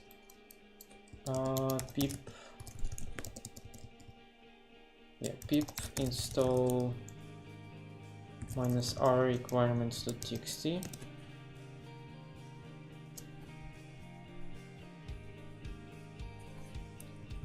Okay. Oops.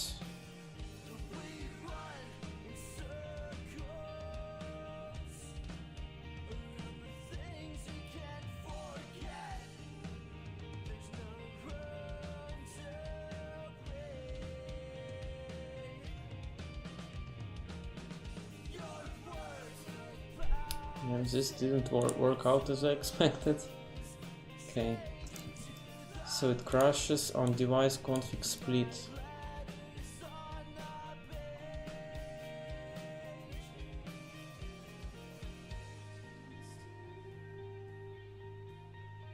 Because this is a coroutine.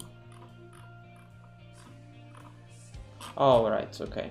This should be an easy fix. And I will... Yeah. So let me check create VLAN. Yeah, so here I use this await statement. And here when I use create device config, I forgot await statement. So obviously this is not going to work. Now it should be fine. So let me see. Git status, git add -a, git commit m,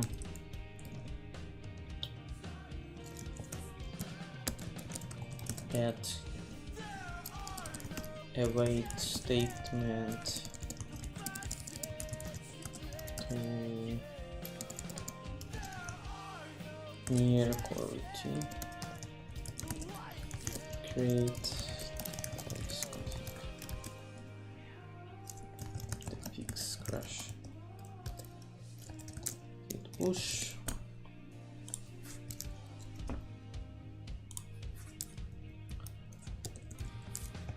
pull.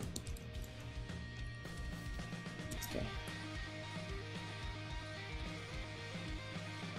Oops. Creating client session outside of coroutine is a very dangerous idea.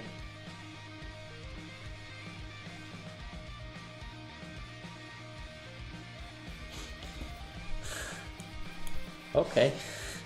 Oh, nice.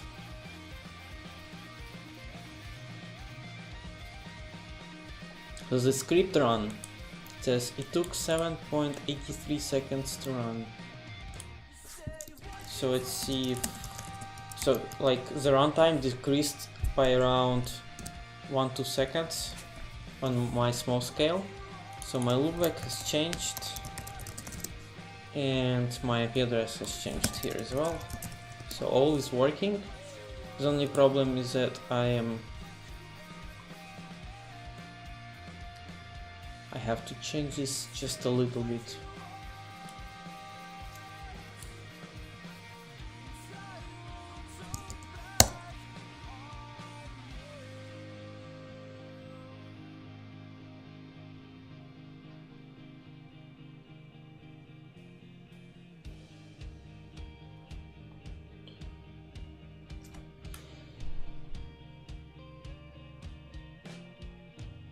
Okay, so I have to get rid of this NetBox session parameter here.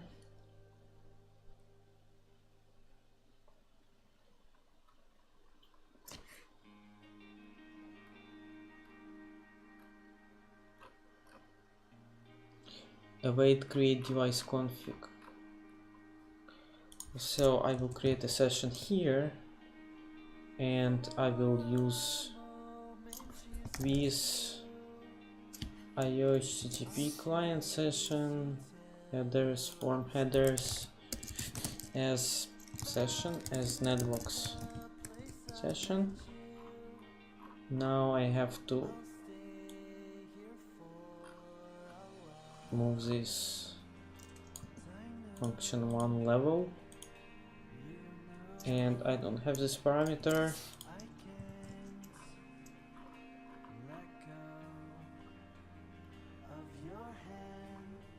Access port in VLAN.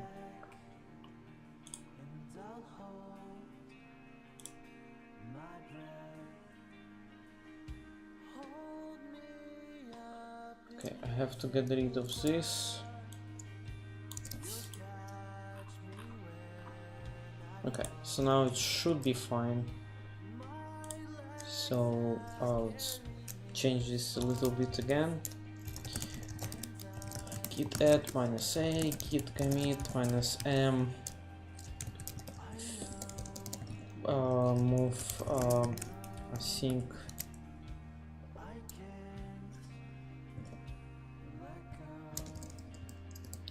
aiohttp client session object creation inside the coroutine.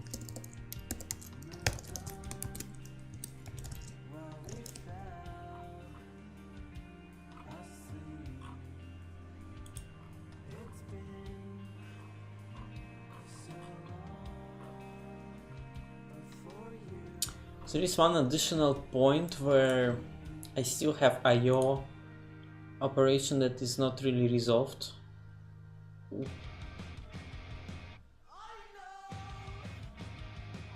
It is here. So this is a blocking operation because we are getting a file from the disk.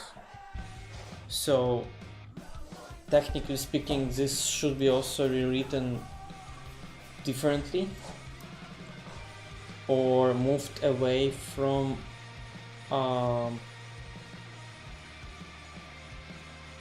so we either should do this really outside of the async IO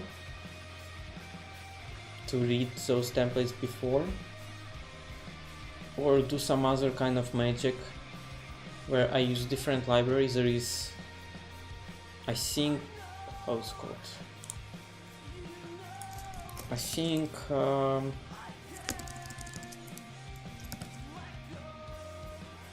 gosh, I forgot. Async files, IO files, yeah. So you would need to use IO files to read the file asynchronously. However, in this case our files are so small that even though I kind of like break, you know, I shouldn't really do this synchronously, but because the files are small, I like, okay, we will be fine, we will be fine. Yeah, and also ideally this function would have to be broken into parts, because this is just too much.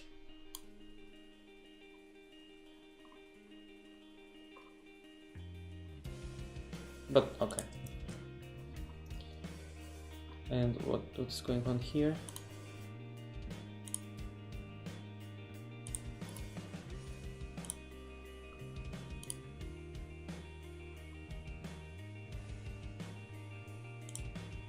Okay. So git push,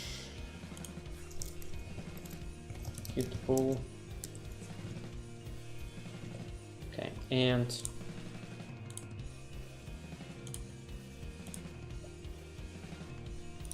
let's do some change again. Let's put this IP address at .10.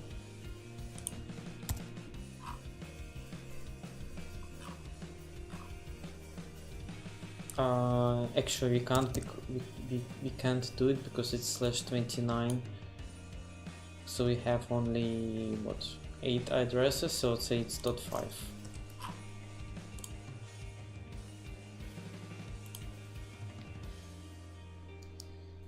Okay.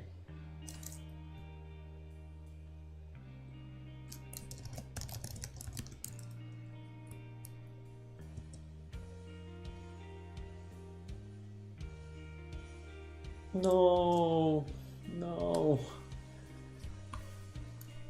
I forgot to use async with, no. I should have worked in the branch instead of directly in the development branch.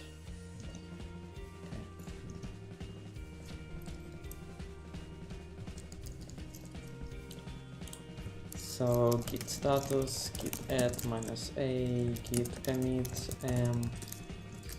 add replace context manager with context manager to with async with.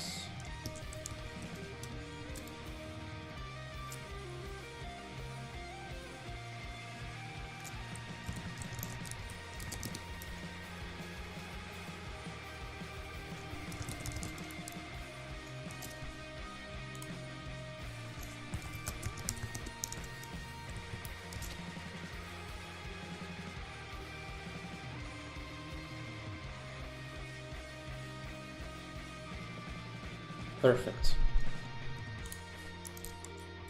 So let's see now, and indeed I see that IP address now is .5. Our script ran 7.5 seconds. Yeah, so with changing this from requests to aiohttp, I decreased the runtime even more. And now it's following the best practices for async, where you all your code in the inside of async should be asynchronous.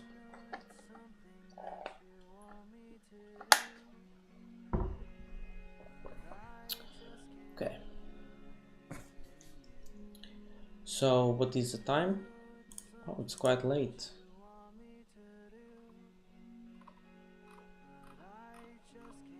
So I think, yeah, I still have some time, like 30 minutes or so.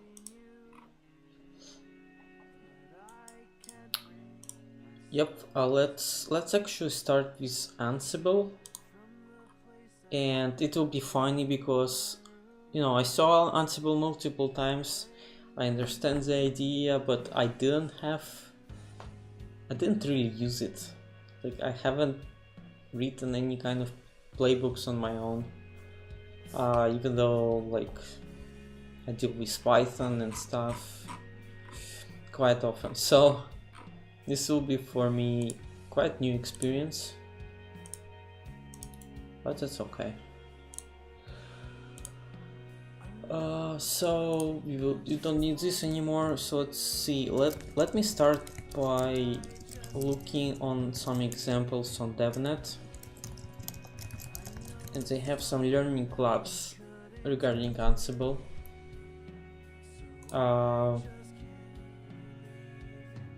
Let me do this. GitHub, DevNet, Ansible.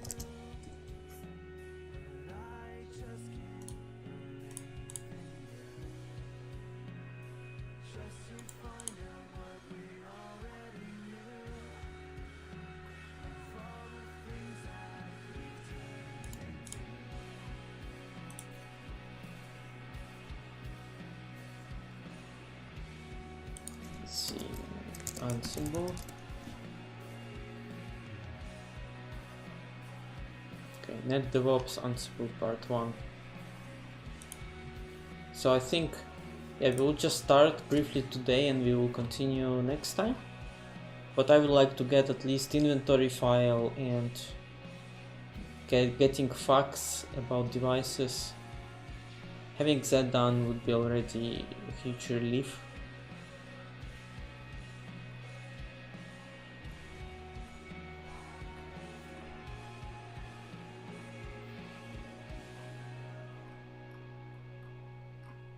So I'm looking for an example to get started. Ideally, I would go to like Ansible docs directly, but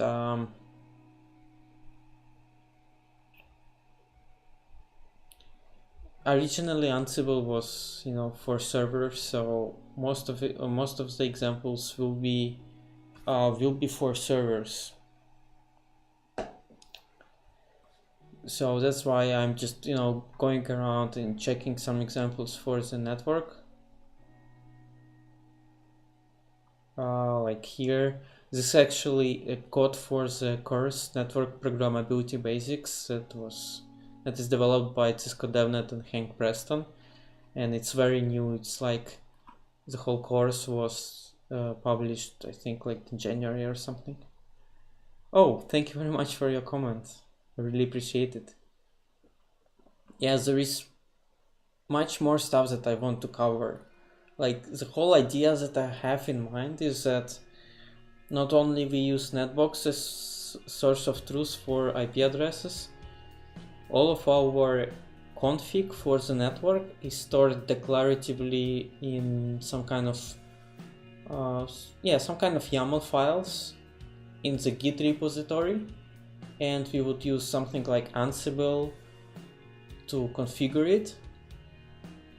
And taking this one step forward would be to actually, when you do your change in these declarative YAML files, let's say you add some service or some routing protocol, whatever it is, you change this file, you commit it to Git, and then there is what is called CI/CD system, which watches the changes in the Git and deploys this change on some kind of test network, runs some kind of tests on it, and if tests are okay, it could be starting from simple tests like if the feature is configured to complicated tests where we actually check end-to-end reachability for our services, for example. So we do this test, we see that the test is okay, and then the system just gives you one button. Do you want to merge this with master, which is your production? You click yes, I want to merge, yeah. So you merge this, and then this change is deployed now to production network. The same tests are run again. If there is some problem, it automatically falls back to previous change, and so you have your change management really consistent. So this is my end goal for this whole thing. Now yes, just but we are quite far from it, but I am thrilled to move in this direction. I think it would be really cool to like go through this journey like step by step. Okay, like now we know how to configure stuff from NetBox, and okay, let's introduce Ansible to configure features. Like, do you want rapid spanning tree? Yes, cool, let's deploy it. Do you want to have your HSRP configured? Okay, let's create it in Ansible, some kind of playbook. So yeah, this is the end goal for this. Yeah, so this part is quite common between all vendors now. So let's say most of the vendors that I encounter provide some kind of zero-touch provisioning, where you have this template editor where you replace the variables, yeah, with stuff that you predefine. You plug the box that you just bought, and based on serial number or some other parameters, you basically provision the device. Yeah.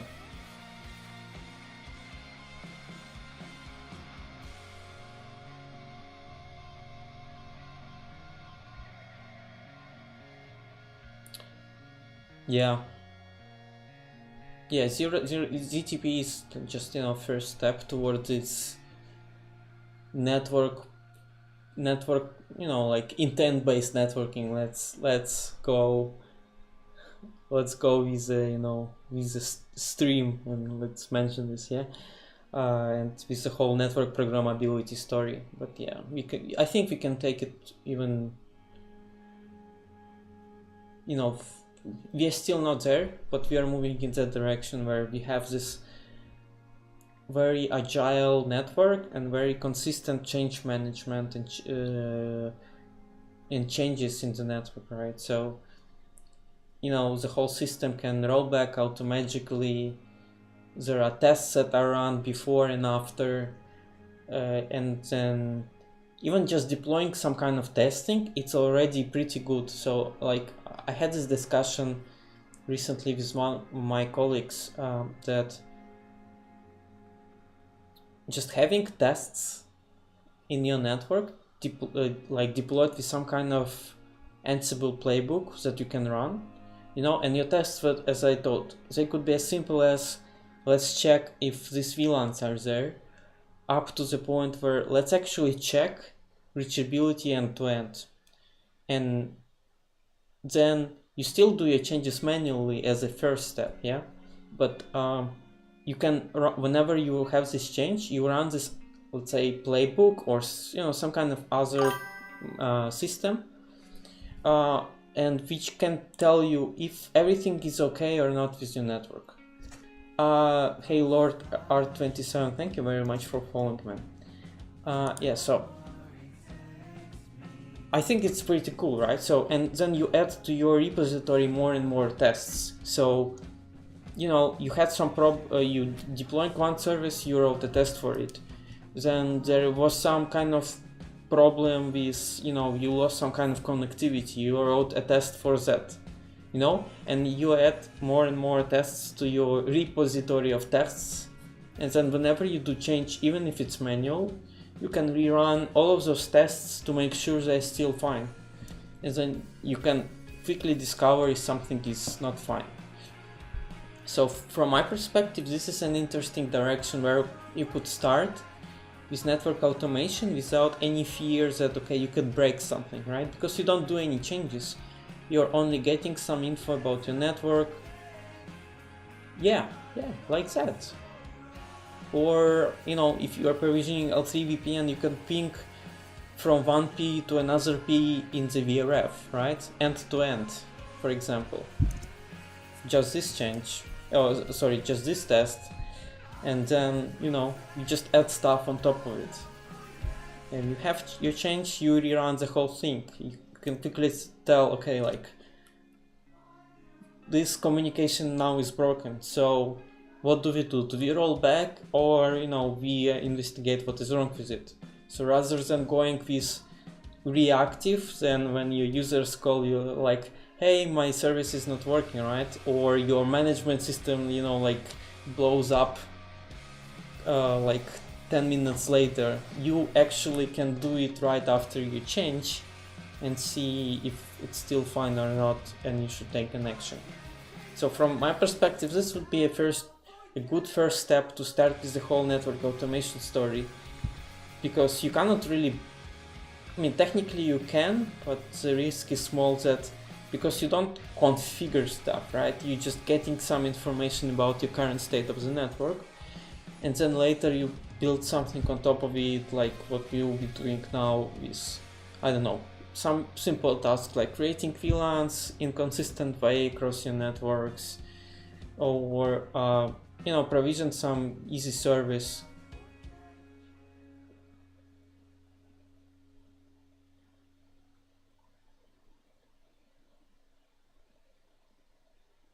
Yeah, exactly. And, you know, this whole thing is how software development was done for years, right? You know, there were integration tests, there were unit tests. So whenever you, in software development, you basically do any kind of refactoring, any kind of change, you you know, before you can actually commit and you can push your code somewhere, your test should work fine after you change, and it's it's checked when you do that. And if the test is wrong, the system will tell you, your test is not passed. So then it's up to you. Maybe the test does not really matter anymore. You deprecate some kind of function or some kind of service, so you can remove this test. Or maybe and then another interesting part is then when where something breaks, right? When your code doesn't work as intended, your users report some bug. So the ideal way in this agile software development world, you would, instead of after your investigation or during your investigation, you would write a new test that takes that into account. That okay, we didn't have this test that checks that if input is this, the output should be this, right? So let's write this test, and I think we could apply the same kind of principles in networking, where like something doesn't work as expected. We fixed it, right? Because everything is on fire as usually in network, but then we would add some kind of additional testing to our test suite, right? That okay, like now we need to also check this kind of reachability end to end for the network, or maybe some kind of control plane, because not all the changes you can really check not from the client or server itself. It really depends, but at least you could check some kind of control plane, like hey, this this router should have exactly 15 OSPF neighbors, and after we upgraded the router, we see 14, right? Stuff like that. So I think a lot of interesting stuff we can do, and if we apply more and more the software development principles, this is a move in the right direction, at least from my perspective. Okay, so let's do some Ansible. We still have around like half an hour left.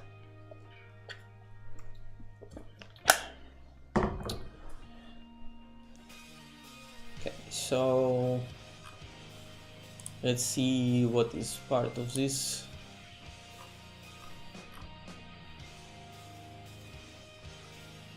Nice.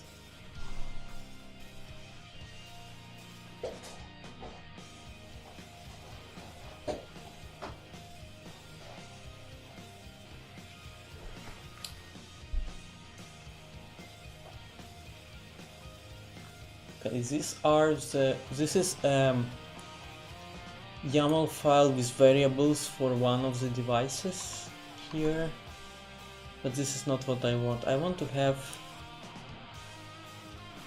inventories.hosts.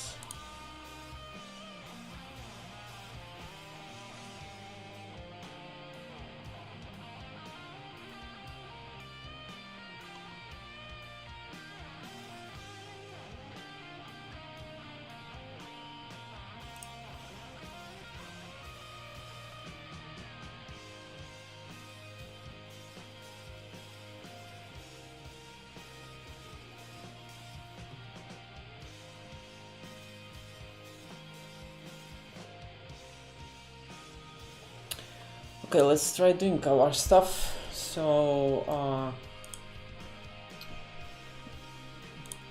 and yeah, as I told you, I barely know Ansible. I haven't written a single playbook from beginning to end, so this may be a little bit painful, but let me just introduce what it does. So the idea behind Ansible is a configuration management system, where basically it was originally developed for servers. So the way you would provision some kind of, let's say, Linux service. You spin up a box, you have your IP address and SSH connection, and then Ansible would deploy the code, some kind of script, to the server and then run it there. This is the whole thing. This is the whole idea. This concept of tasks is called playbook. So you have one file like this where you define your tasks, and then you may have multiple tasks which will be run. So in this case, this task is doing what? This is some kind of debugging. Here it runs netstat -nr to retrieve routing table. Yeah, this is pretty much the only thing it does, but this playbook is for servers. This playbook is not for network. And in case of the network, on our Ansible management station, you would actually run stuff locally instead of deploying stuff remotely. So you would specify in one file called inventory file like this, hosts, details about the connection, like IP address here. You may also specify like credentials. Then you have your playbook itself. This is what you are going to do. It may be as simple as run this show MAC address table command on all of the switches, and then to more complicated examples where you have some kind of templates, and I'm not sure I have an example here. J2. Yeah, like here, this example for Nexus OS, where you would take some kind of variables from one file, put them into this Jinja2 template, the second part, and then Ansible itself will push this config via SSH, or for some of the parts, for, let's say, usually for interfaces, if we Google Ansible network modules, instead of defining the template for the config yourself,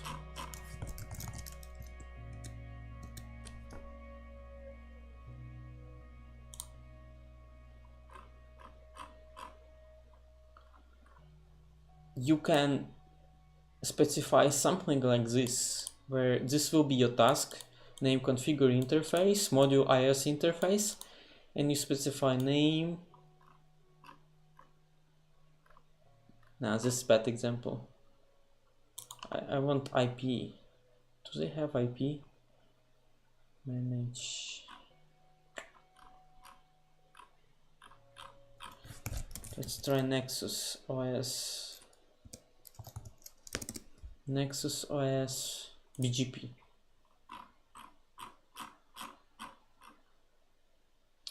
Yeah, so you would specify your stuff declaratively like this in your playbook, and then it will figure out what is, and you will specify how you want this to be transferred. Let's say either SSH, depending on the device, it may be also netconf or restconf or their own API. And you don't really have to write your own configuration templates per se. You just specify declaratively your variables like autonomous system number, VRF, router ID, and stuff. However, for this to work, somebody has to write this module, and write this module means somebody has to create those either templates for SSH or XML for netconf, to be able to to use that. Probably at one point on the stream we will actually either start writing some new module for Ansible, or you know, or contribute in some other way, but definitely not for introduction stream. Yeah, so I didn't like this first example. Let me see. Ansible network inventory example. So it all starts with you defining your inventory.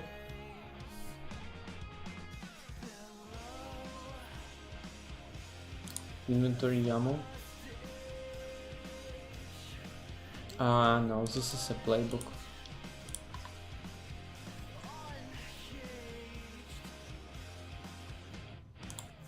Hosts.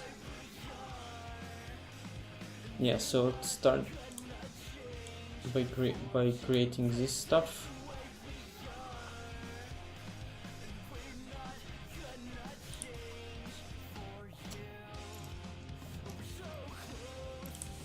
You'll just, you know, do some very basic examples. So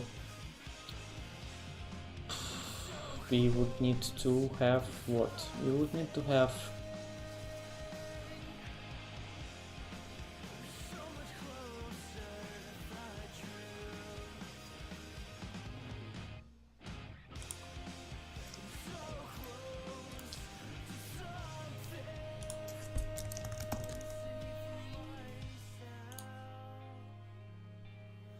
hosts file. Let's say it will be Cisco.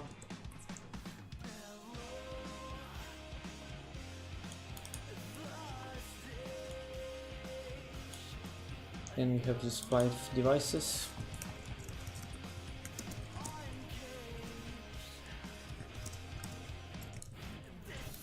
Okay, this is my hosts file.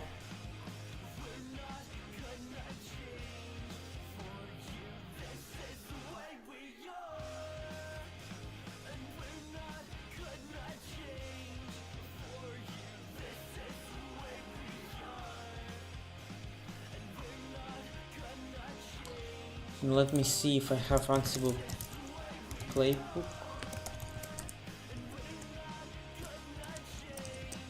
I don't have Ansible.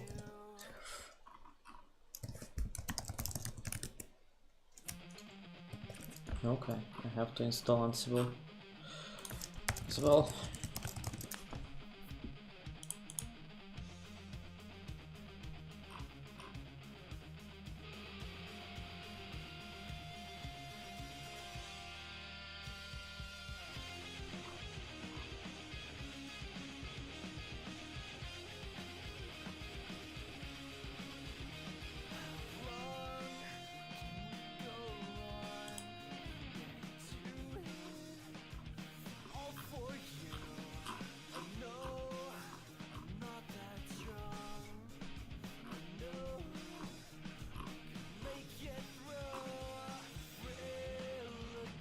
Hard way to install Ansible on Mac OS is via pip. Okay, pip install Ansible. Okay.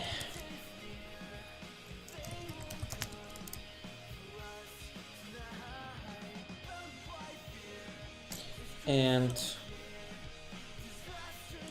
let's create a new branch called Ansible.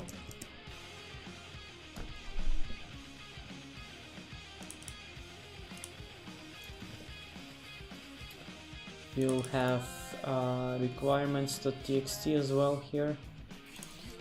Requirements.txt.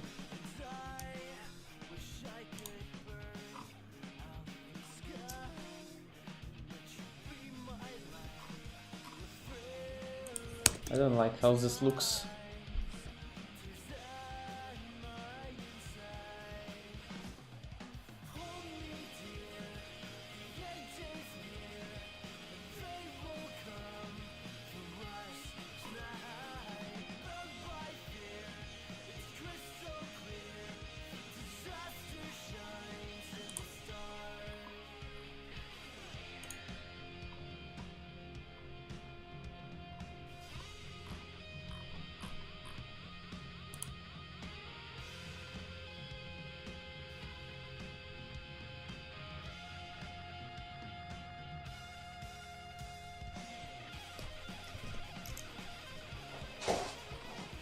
XML.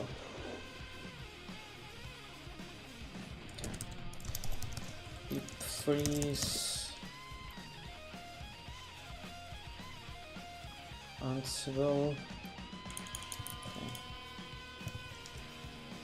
Okay. So I have my hosts and I have my requirements.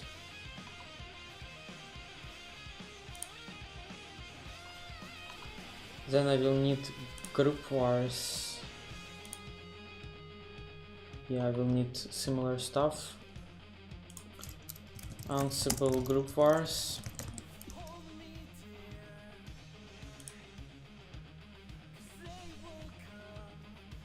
And also let's check. Let's open a couple of those.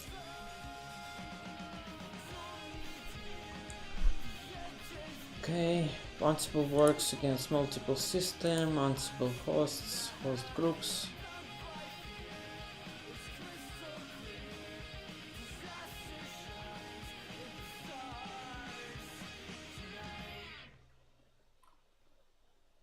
Inventory file can be in one of many formats depending on the inventory plugins you have. For this example, the format is ini like and looks like this. And the YAML version of this will be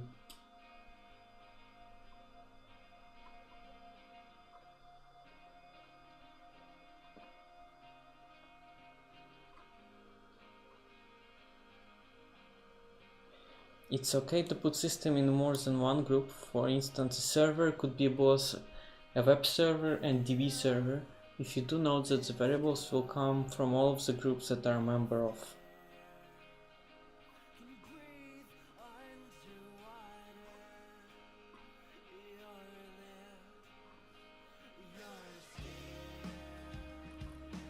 I actually like this YAML version.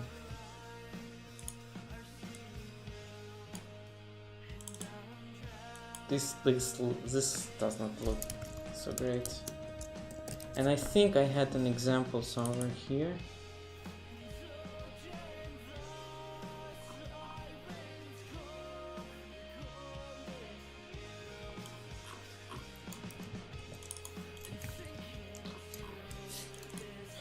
Children.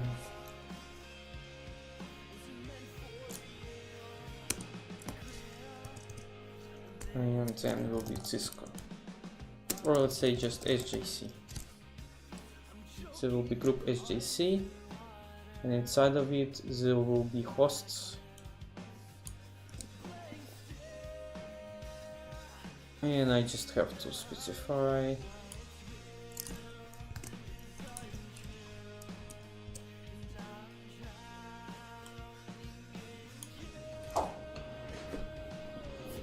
children, GC, hosts.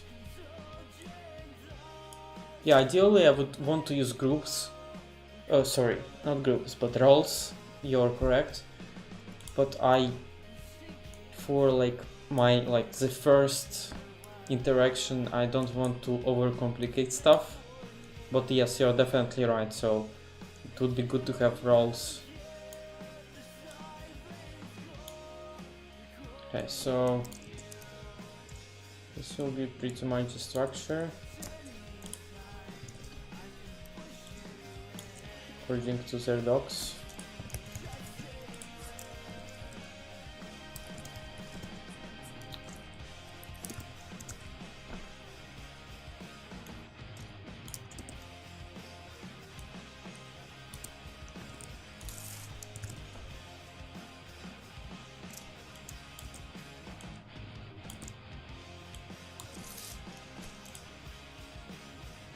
Okay.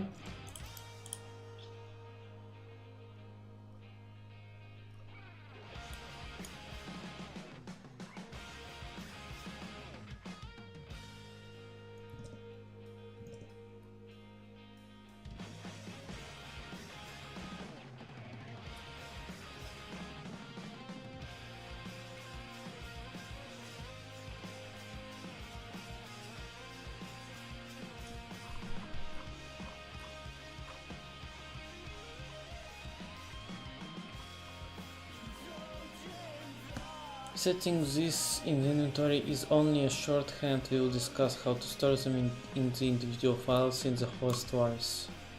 This guide will offer it's easy to assign variables to hosts that will be used later. For now we need only group variables to define Cisco password. Variables can... Is it Cisco or admin? No, it's actually admin. Let's see. Yeah, it's admin.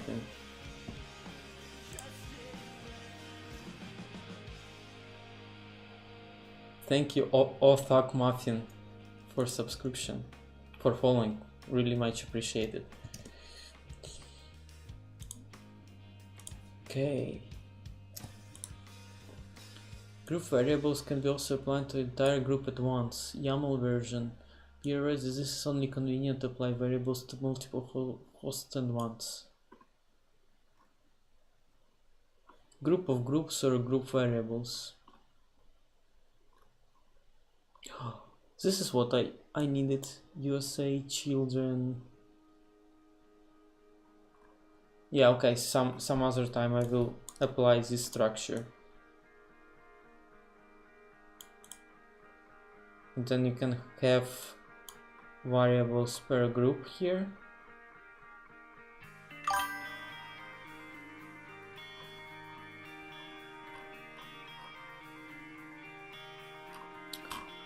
Okay, and here they say, as an advanced use case, you can create directories named after your groups.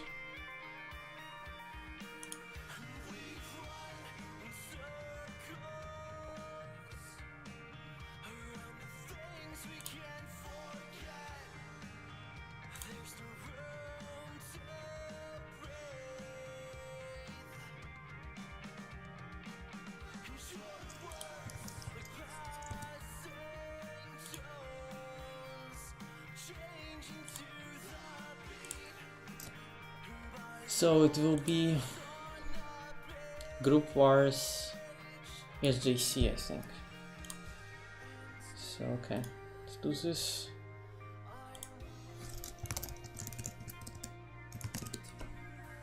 Group vars, and then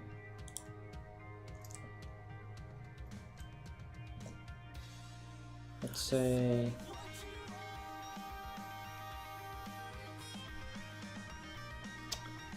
new file sjc.yaml, and I will have also renamed this one hosts.yaml. Okay.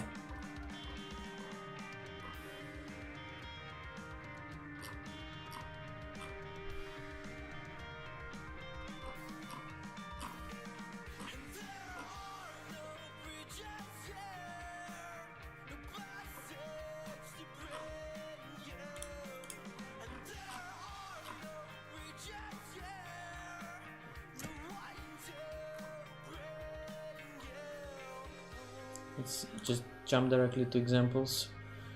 File etc Ansible group vars all. This is a site-wide default. File etc Ansible group vars Boston and TP server Boston. Okay, I think it will be Ansible.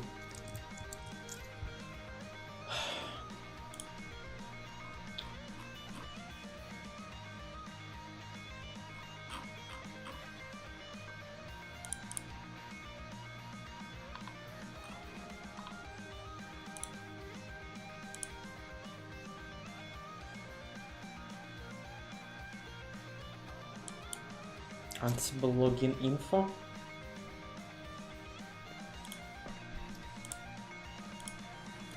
Say Ansible group vars Cisco IS.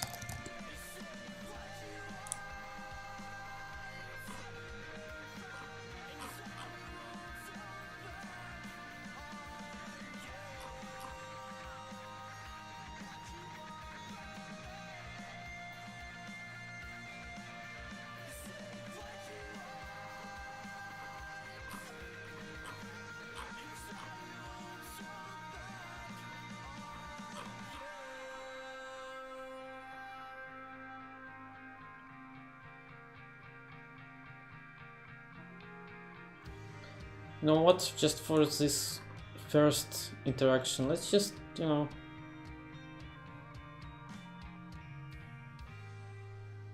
all facts from the devices.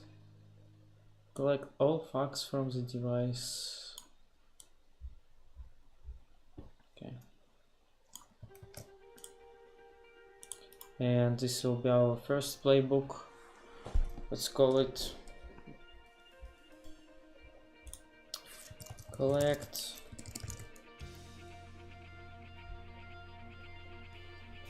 facts YAML. So just copy the whole thing. Provider CLI, IS facts.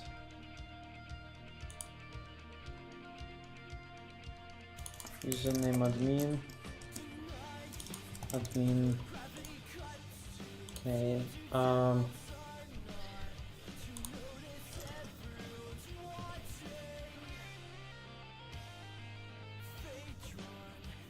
And I have to specify CFG file. Like here. Ansible CFG.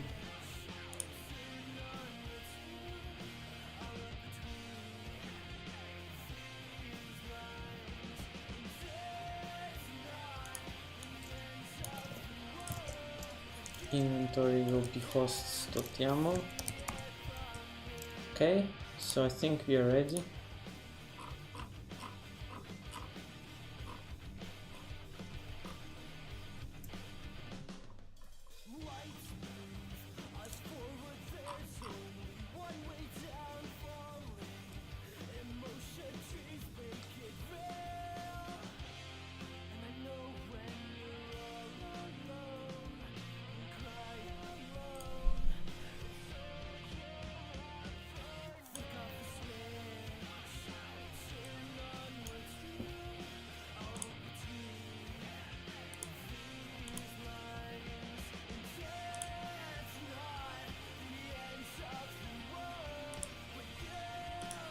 Okay, so let's push this. Git status, git add Ansible, git push. We have to create a new branch remotely.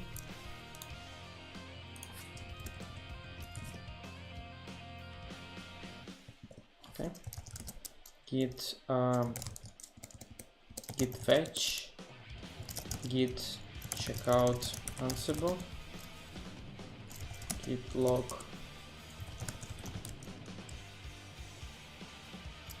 Okay, so I have to install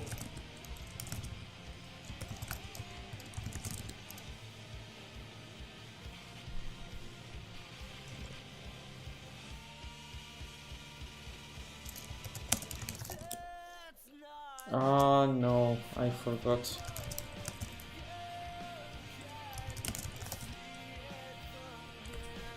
I didn't commit anything. Git commit let's say add is collect facts playbook, git push pull Ansible. Okay, so first we have to install Ansible. Pip install -r requirements txt. This will take some time.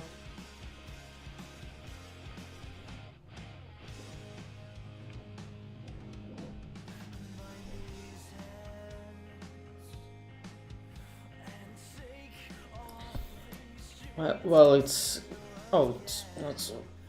Yeah, I wanted to check more.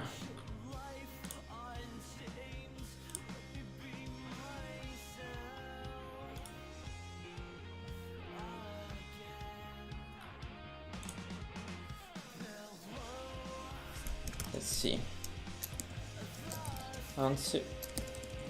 Ansible playbook. Okay. So Ansible playbook.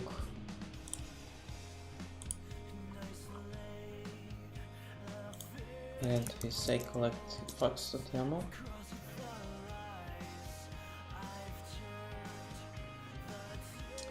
There appears to have been in homogeneous 3, but maybe elsewhere in the file depending on the syntax problem.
I will do changes directly here.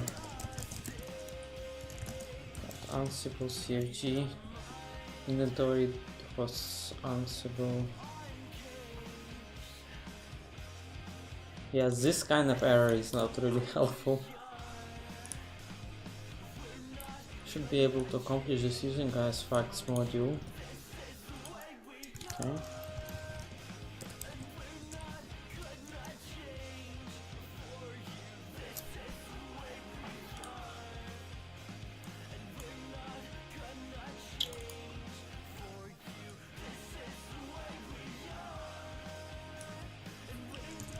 Let's do this.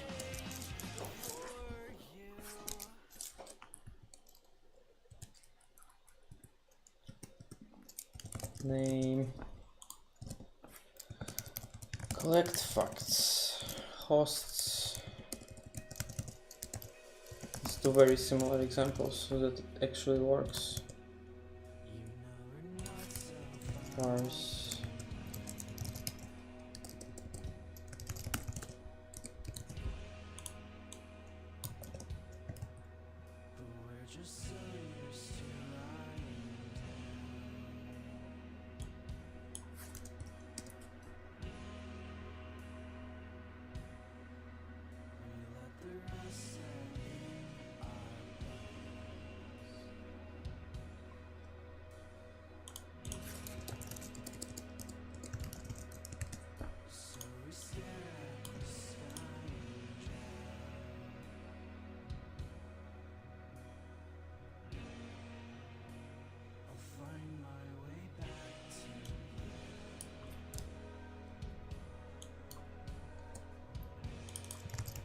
Okay, so then remove this part.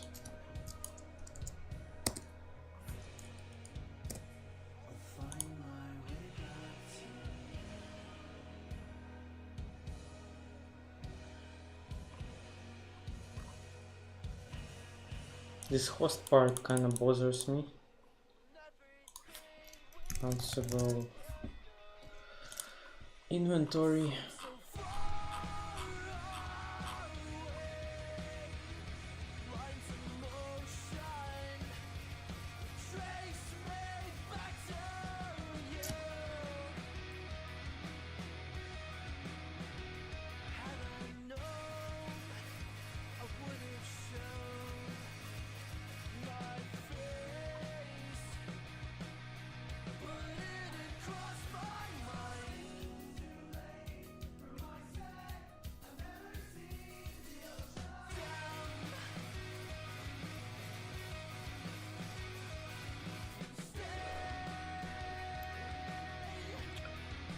Atlanta vars ini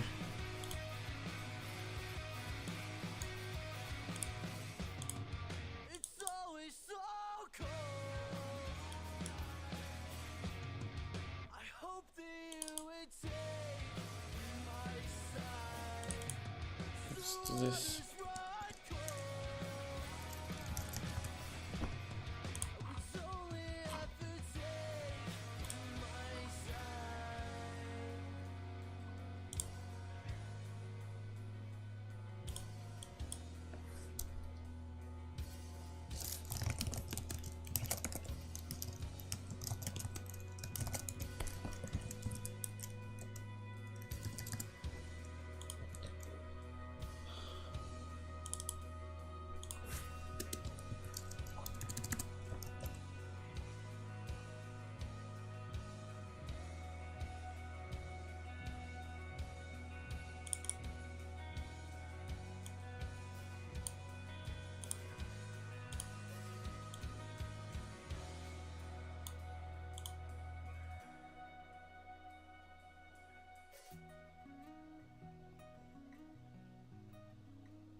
Okay. Yeah, whenever you're starting playing with a new tool, the first experience is the most painful one.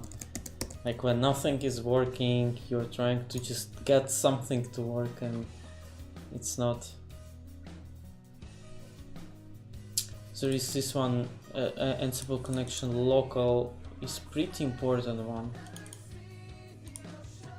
Ansible connection local.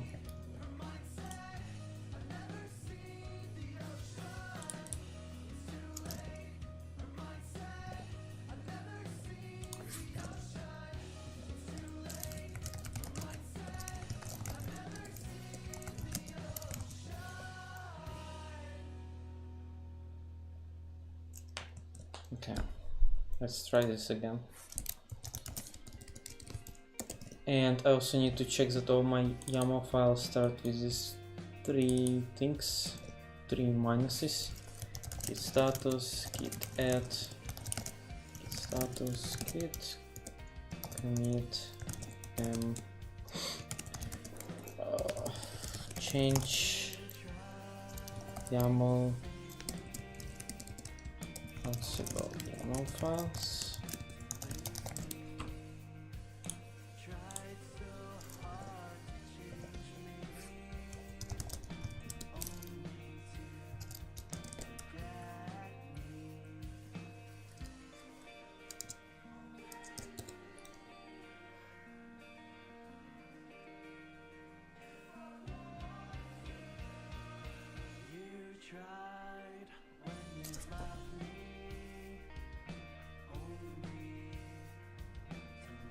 iOS fax provider create should be a list or none. What is a class? Not helpful.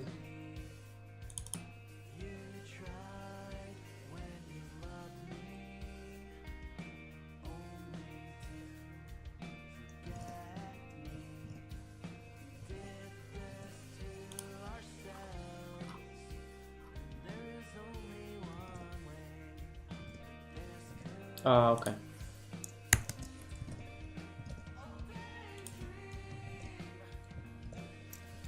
I think this was it.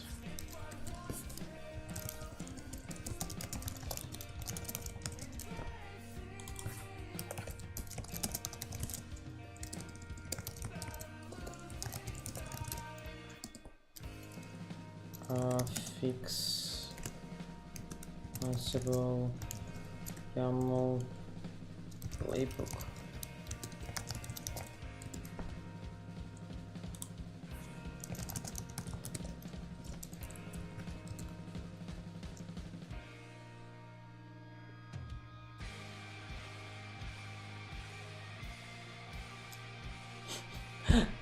So at least it runs now, except it didn't do anything.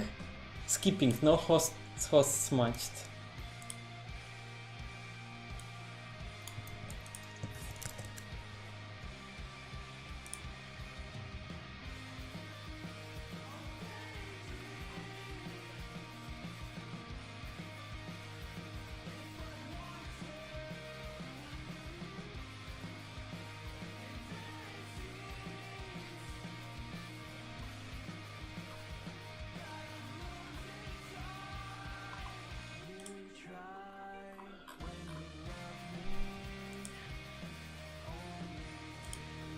could be this. Host inventory host name. Let's try this.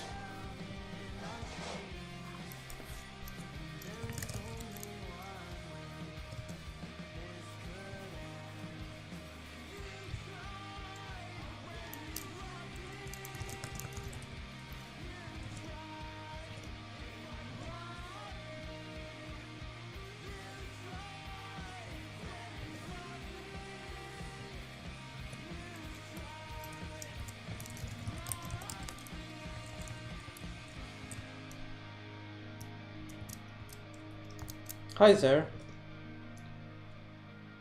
How are you doing? Blue Girl 1.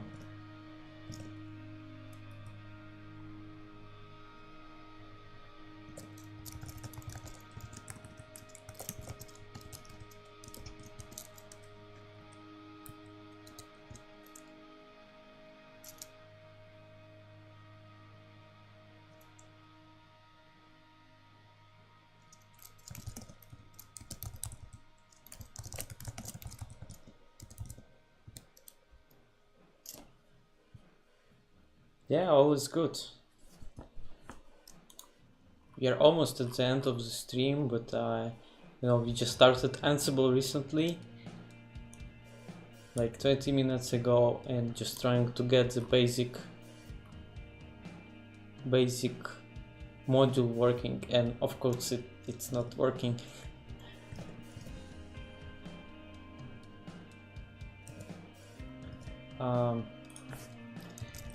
Ansible with debugs.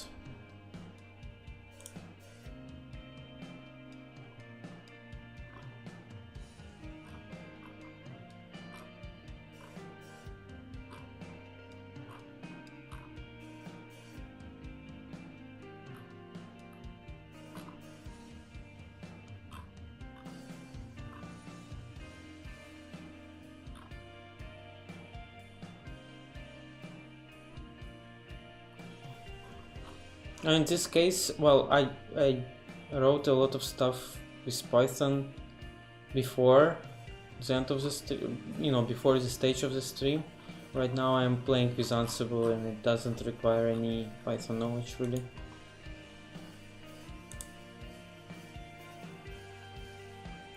Let's try this -vvv. vvv. Let's see where this leads us.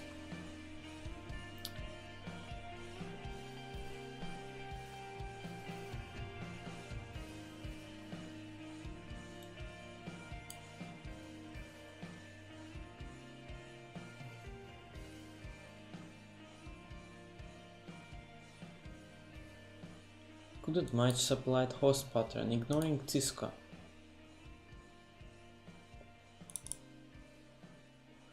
Oh, I think I know what that is. I don't have group Cisco anymore. I have group SJC now.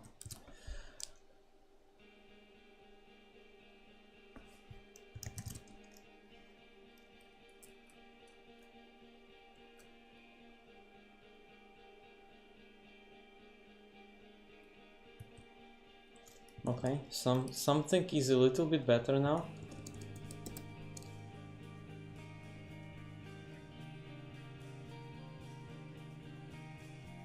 Failed to connect to the SSH permission deny.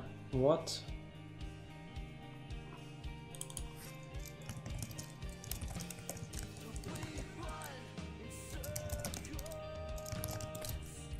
Let's try.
Okay, at least I know that this part is more or less fine.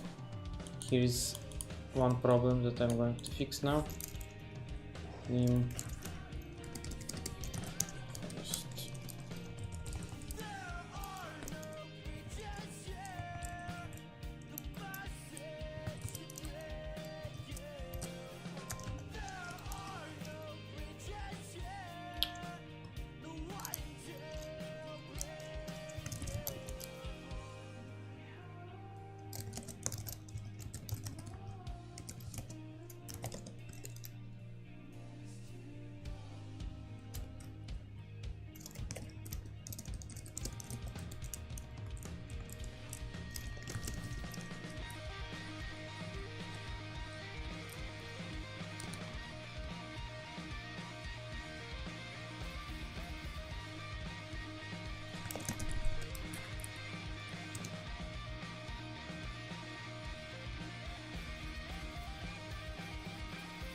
Now it's working.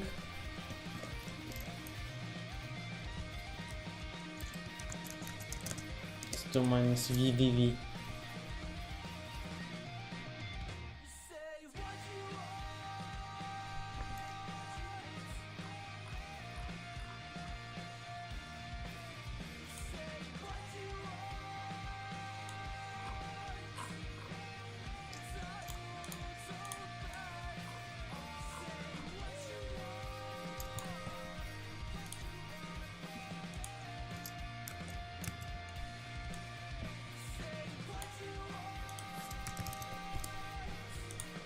So this is what we got. Ansible facts.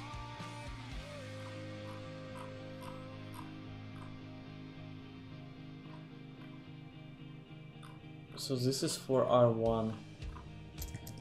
Do we have something else for other devices?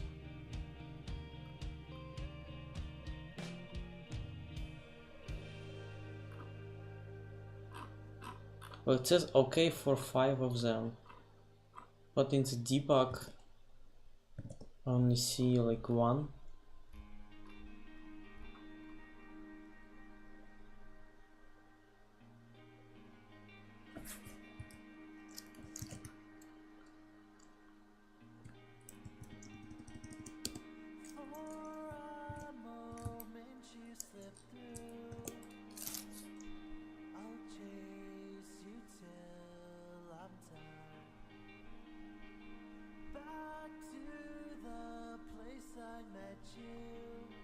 It says OK for all of the 5 devices.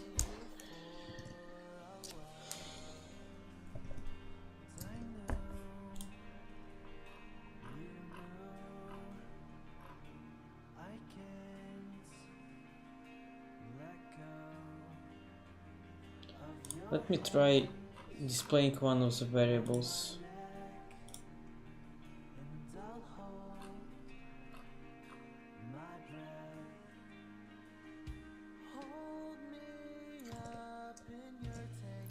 Let's try. It will be additional task.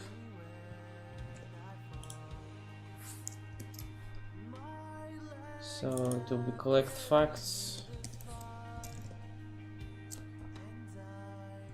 Task debug.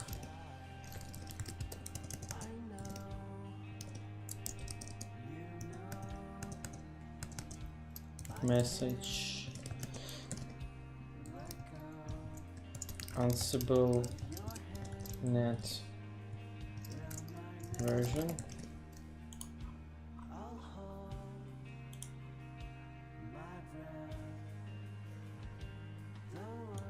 Okay.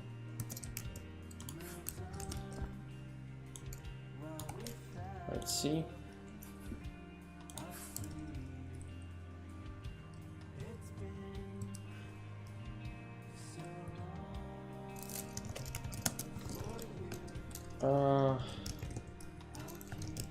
Our YAML file, so let's do this.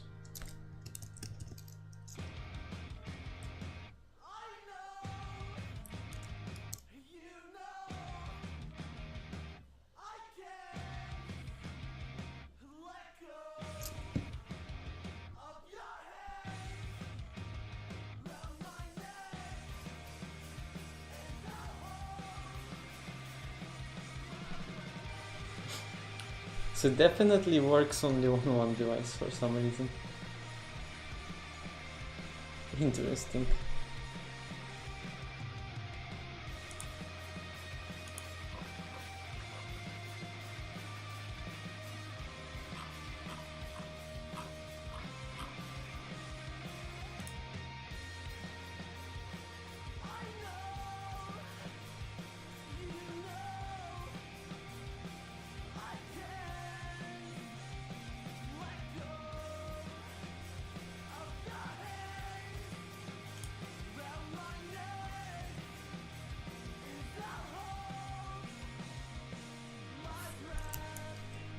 Let's do additional thing. So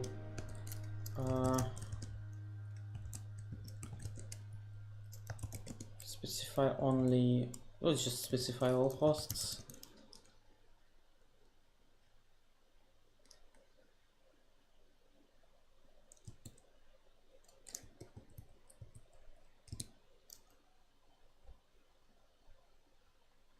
The field hosts is required but was not set. Okay.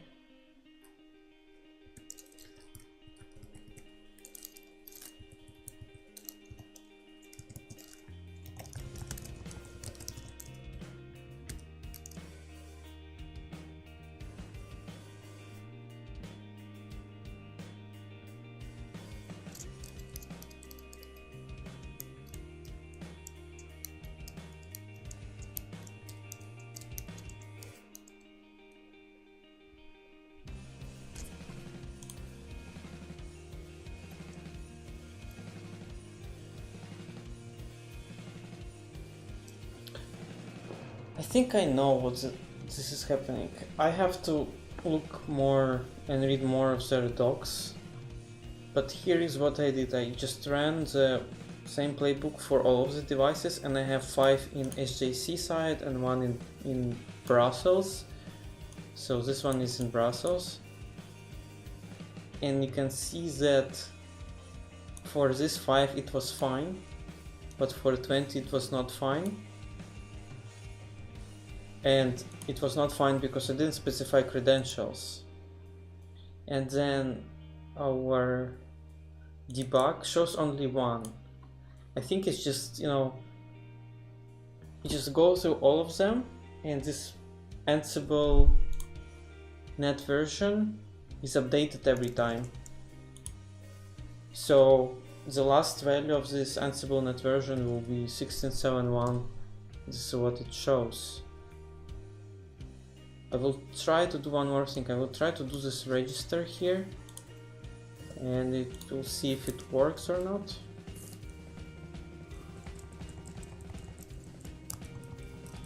So register.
Register IS facts.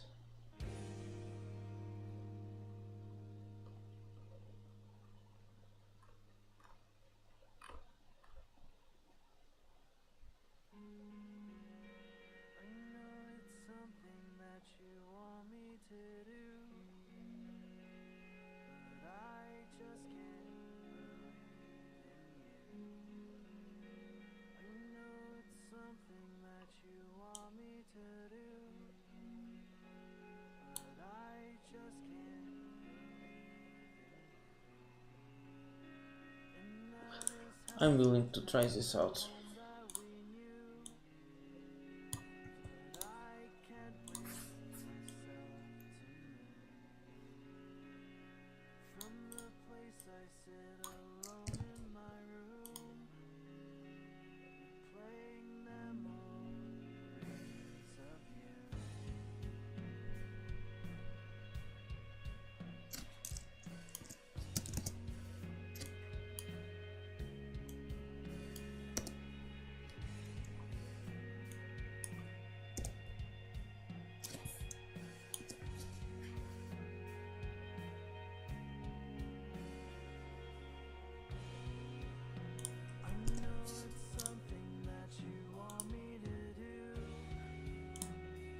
Okay, let's try this out.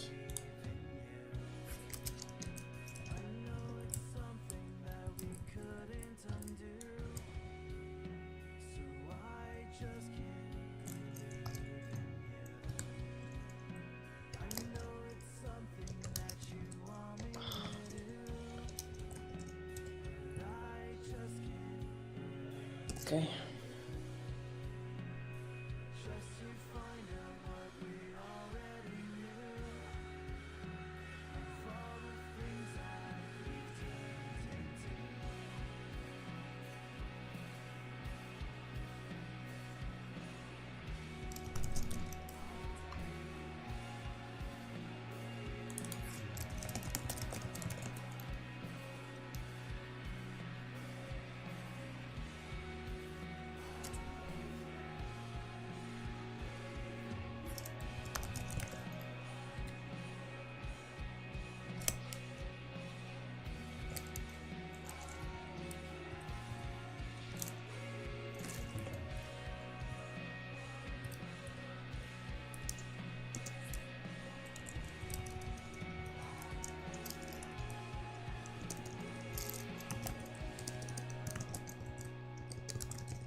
Let's create a directory.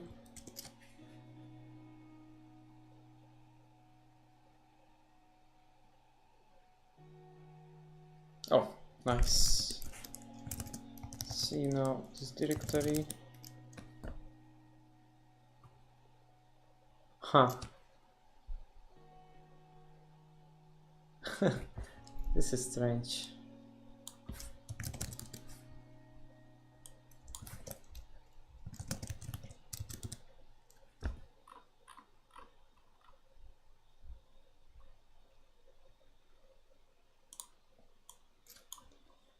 It's very strange that it just wrote down as one file. That's just stupid.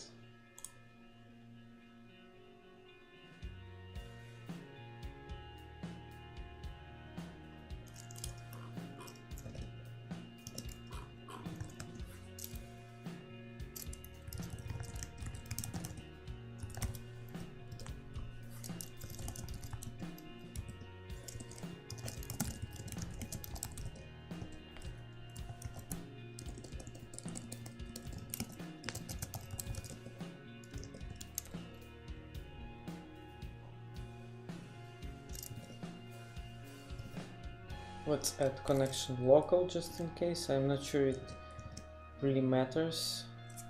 Something is definitely wrong here, either with I think it's about host YAML file.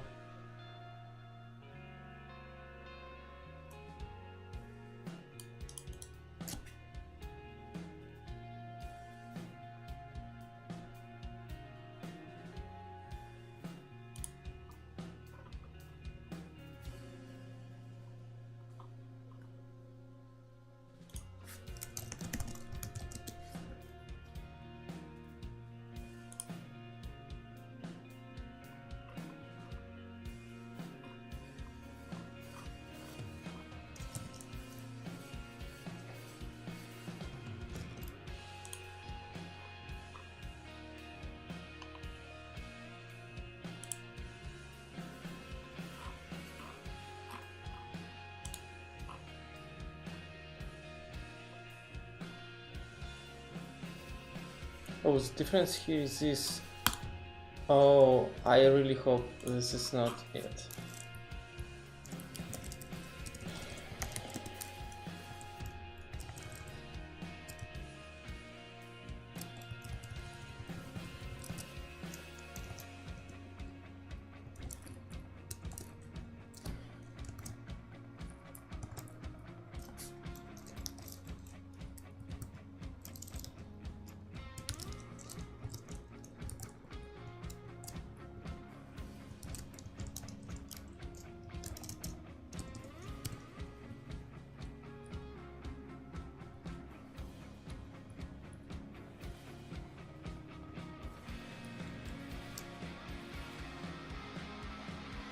Oh God, that was it. Unbelievable.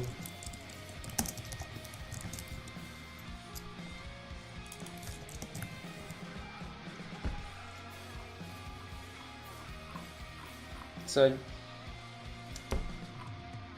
I'm like, I have nothing to say. Like, you just put a small mistake in the YAML file and then the whole thing just behaves so unexpectedly.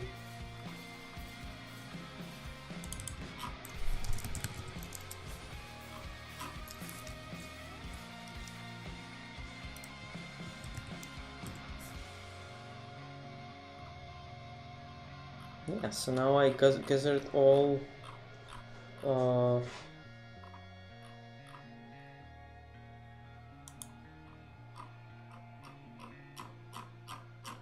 facts. This column at the very end. Wow. Okay, this looks good. I think we are already at the mark of 3 hours 30 minutes of the stream. And it's getting late. So I think this is a good point to wrap up for today. I will stick for a couple more minutes for your questions if you have any in the chat. The idea for the next stream would be to continue playing with Ansible, to add more and more stuff to our playbook, to configure this network that we have here.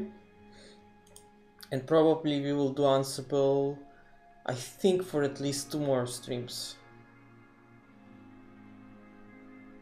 Yeah.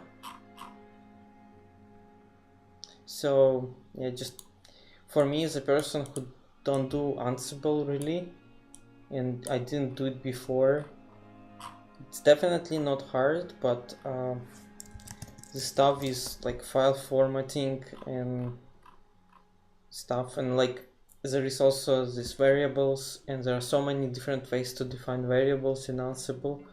All of that, it's a little bit confusing.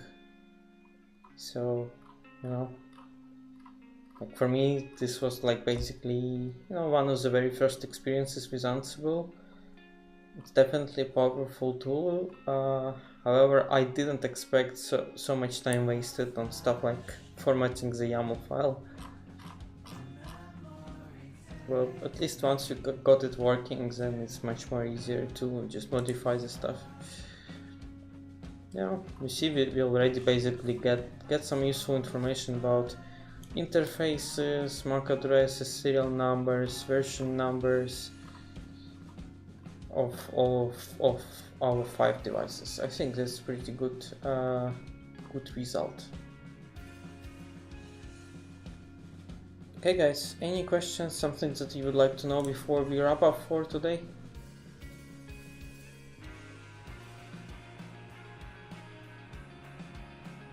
Okay, I don't see any in the chat. So guys, thank you very much for sticking around with me for quite a long time, 3.5 hours. Yeah, thank you for keeping me company. There were so many great questions and discussions today in the chat. Really appreciate it. Please continue doing that.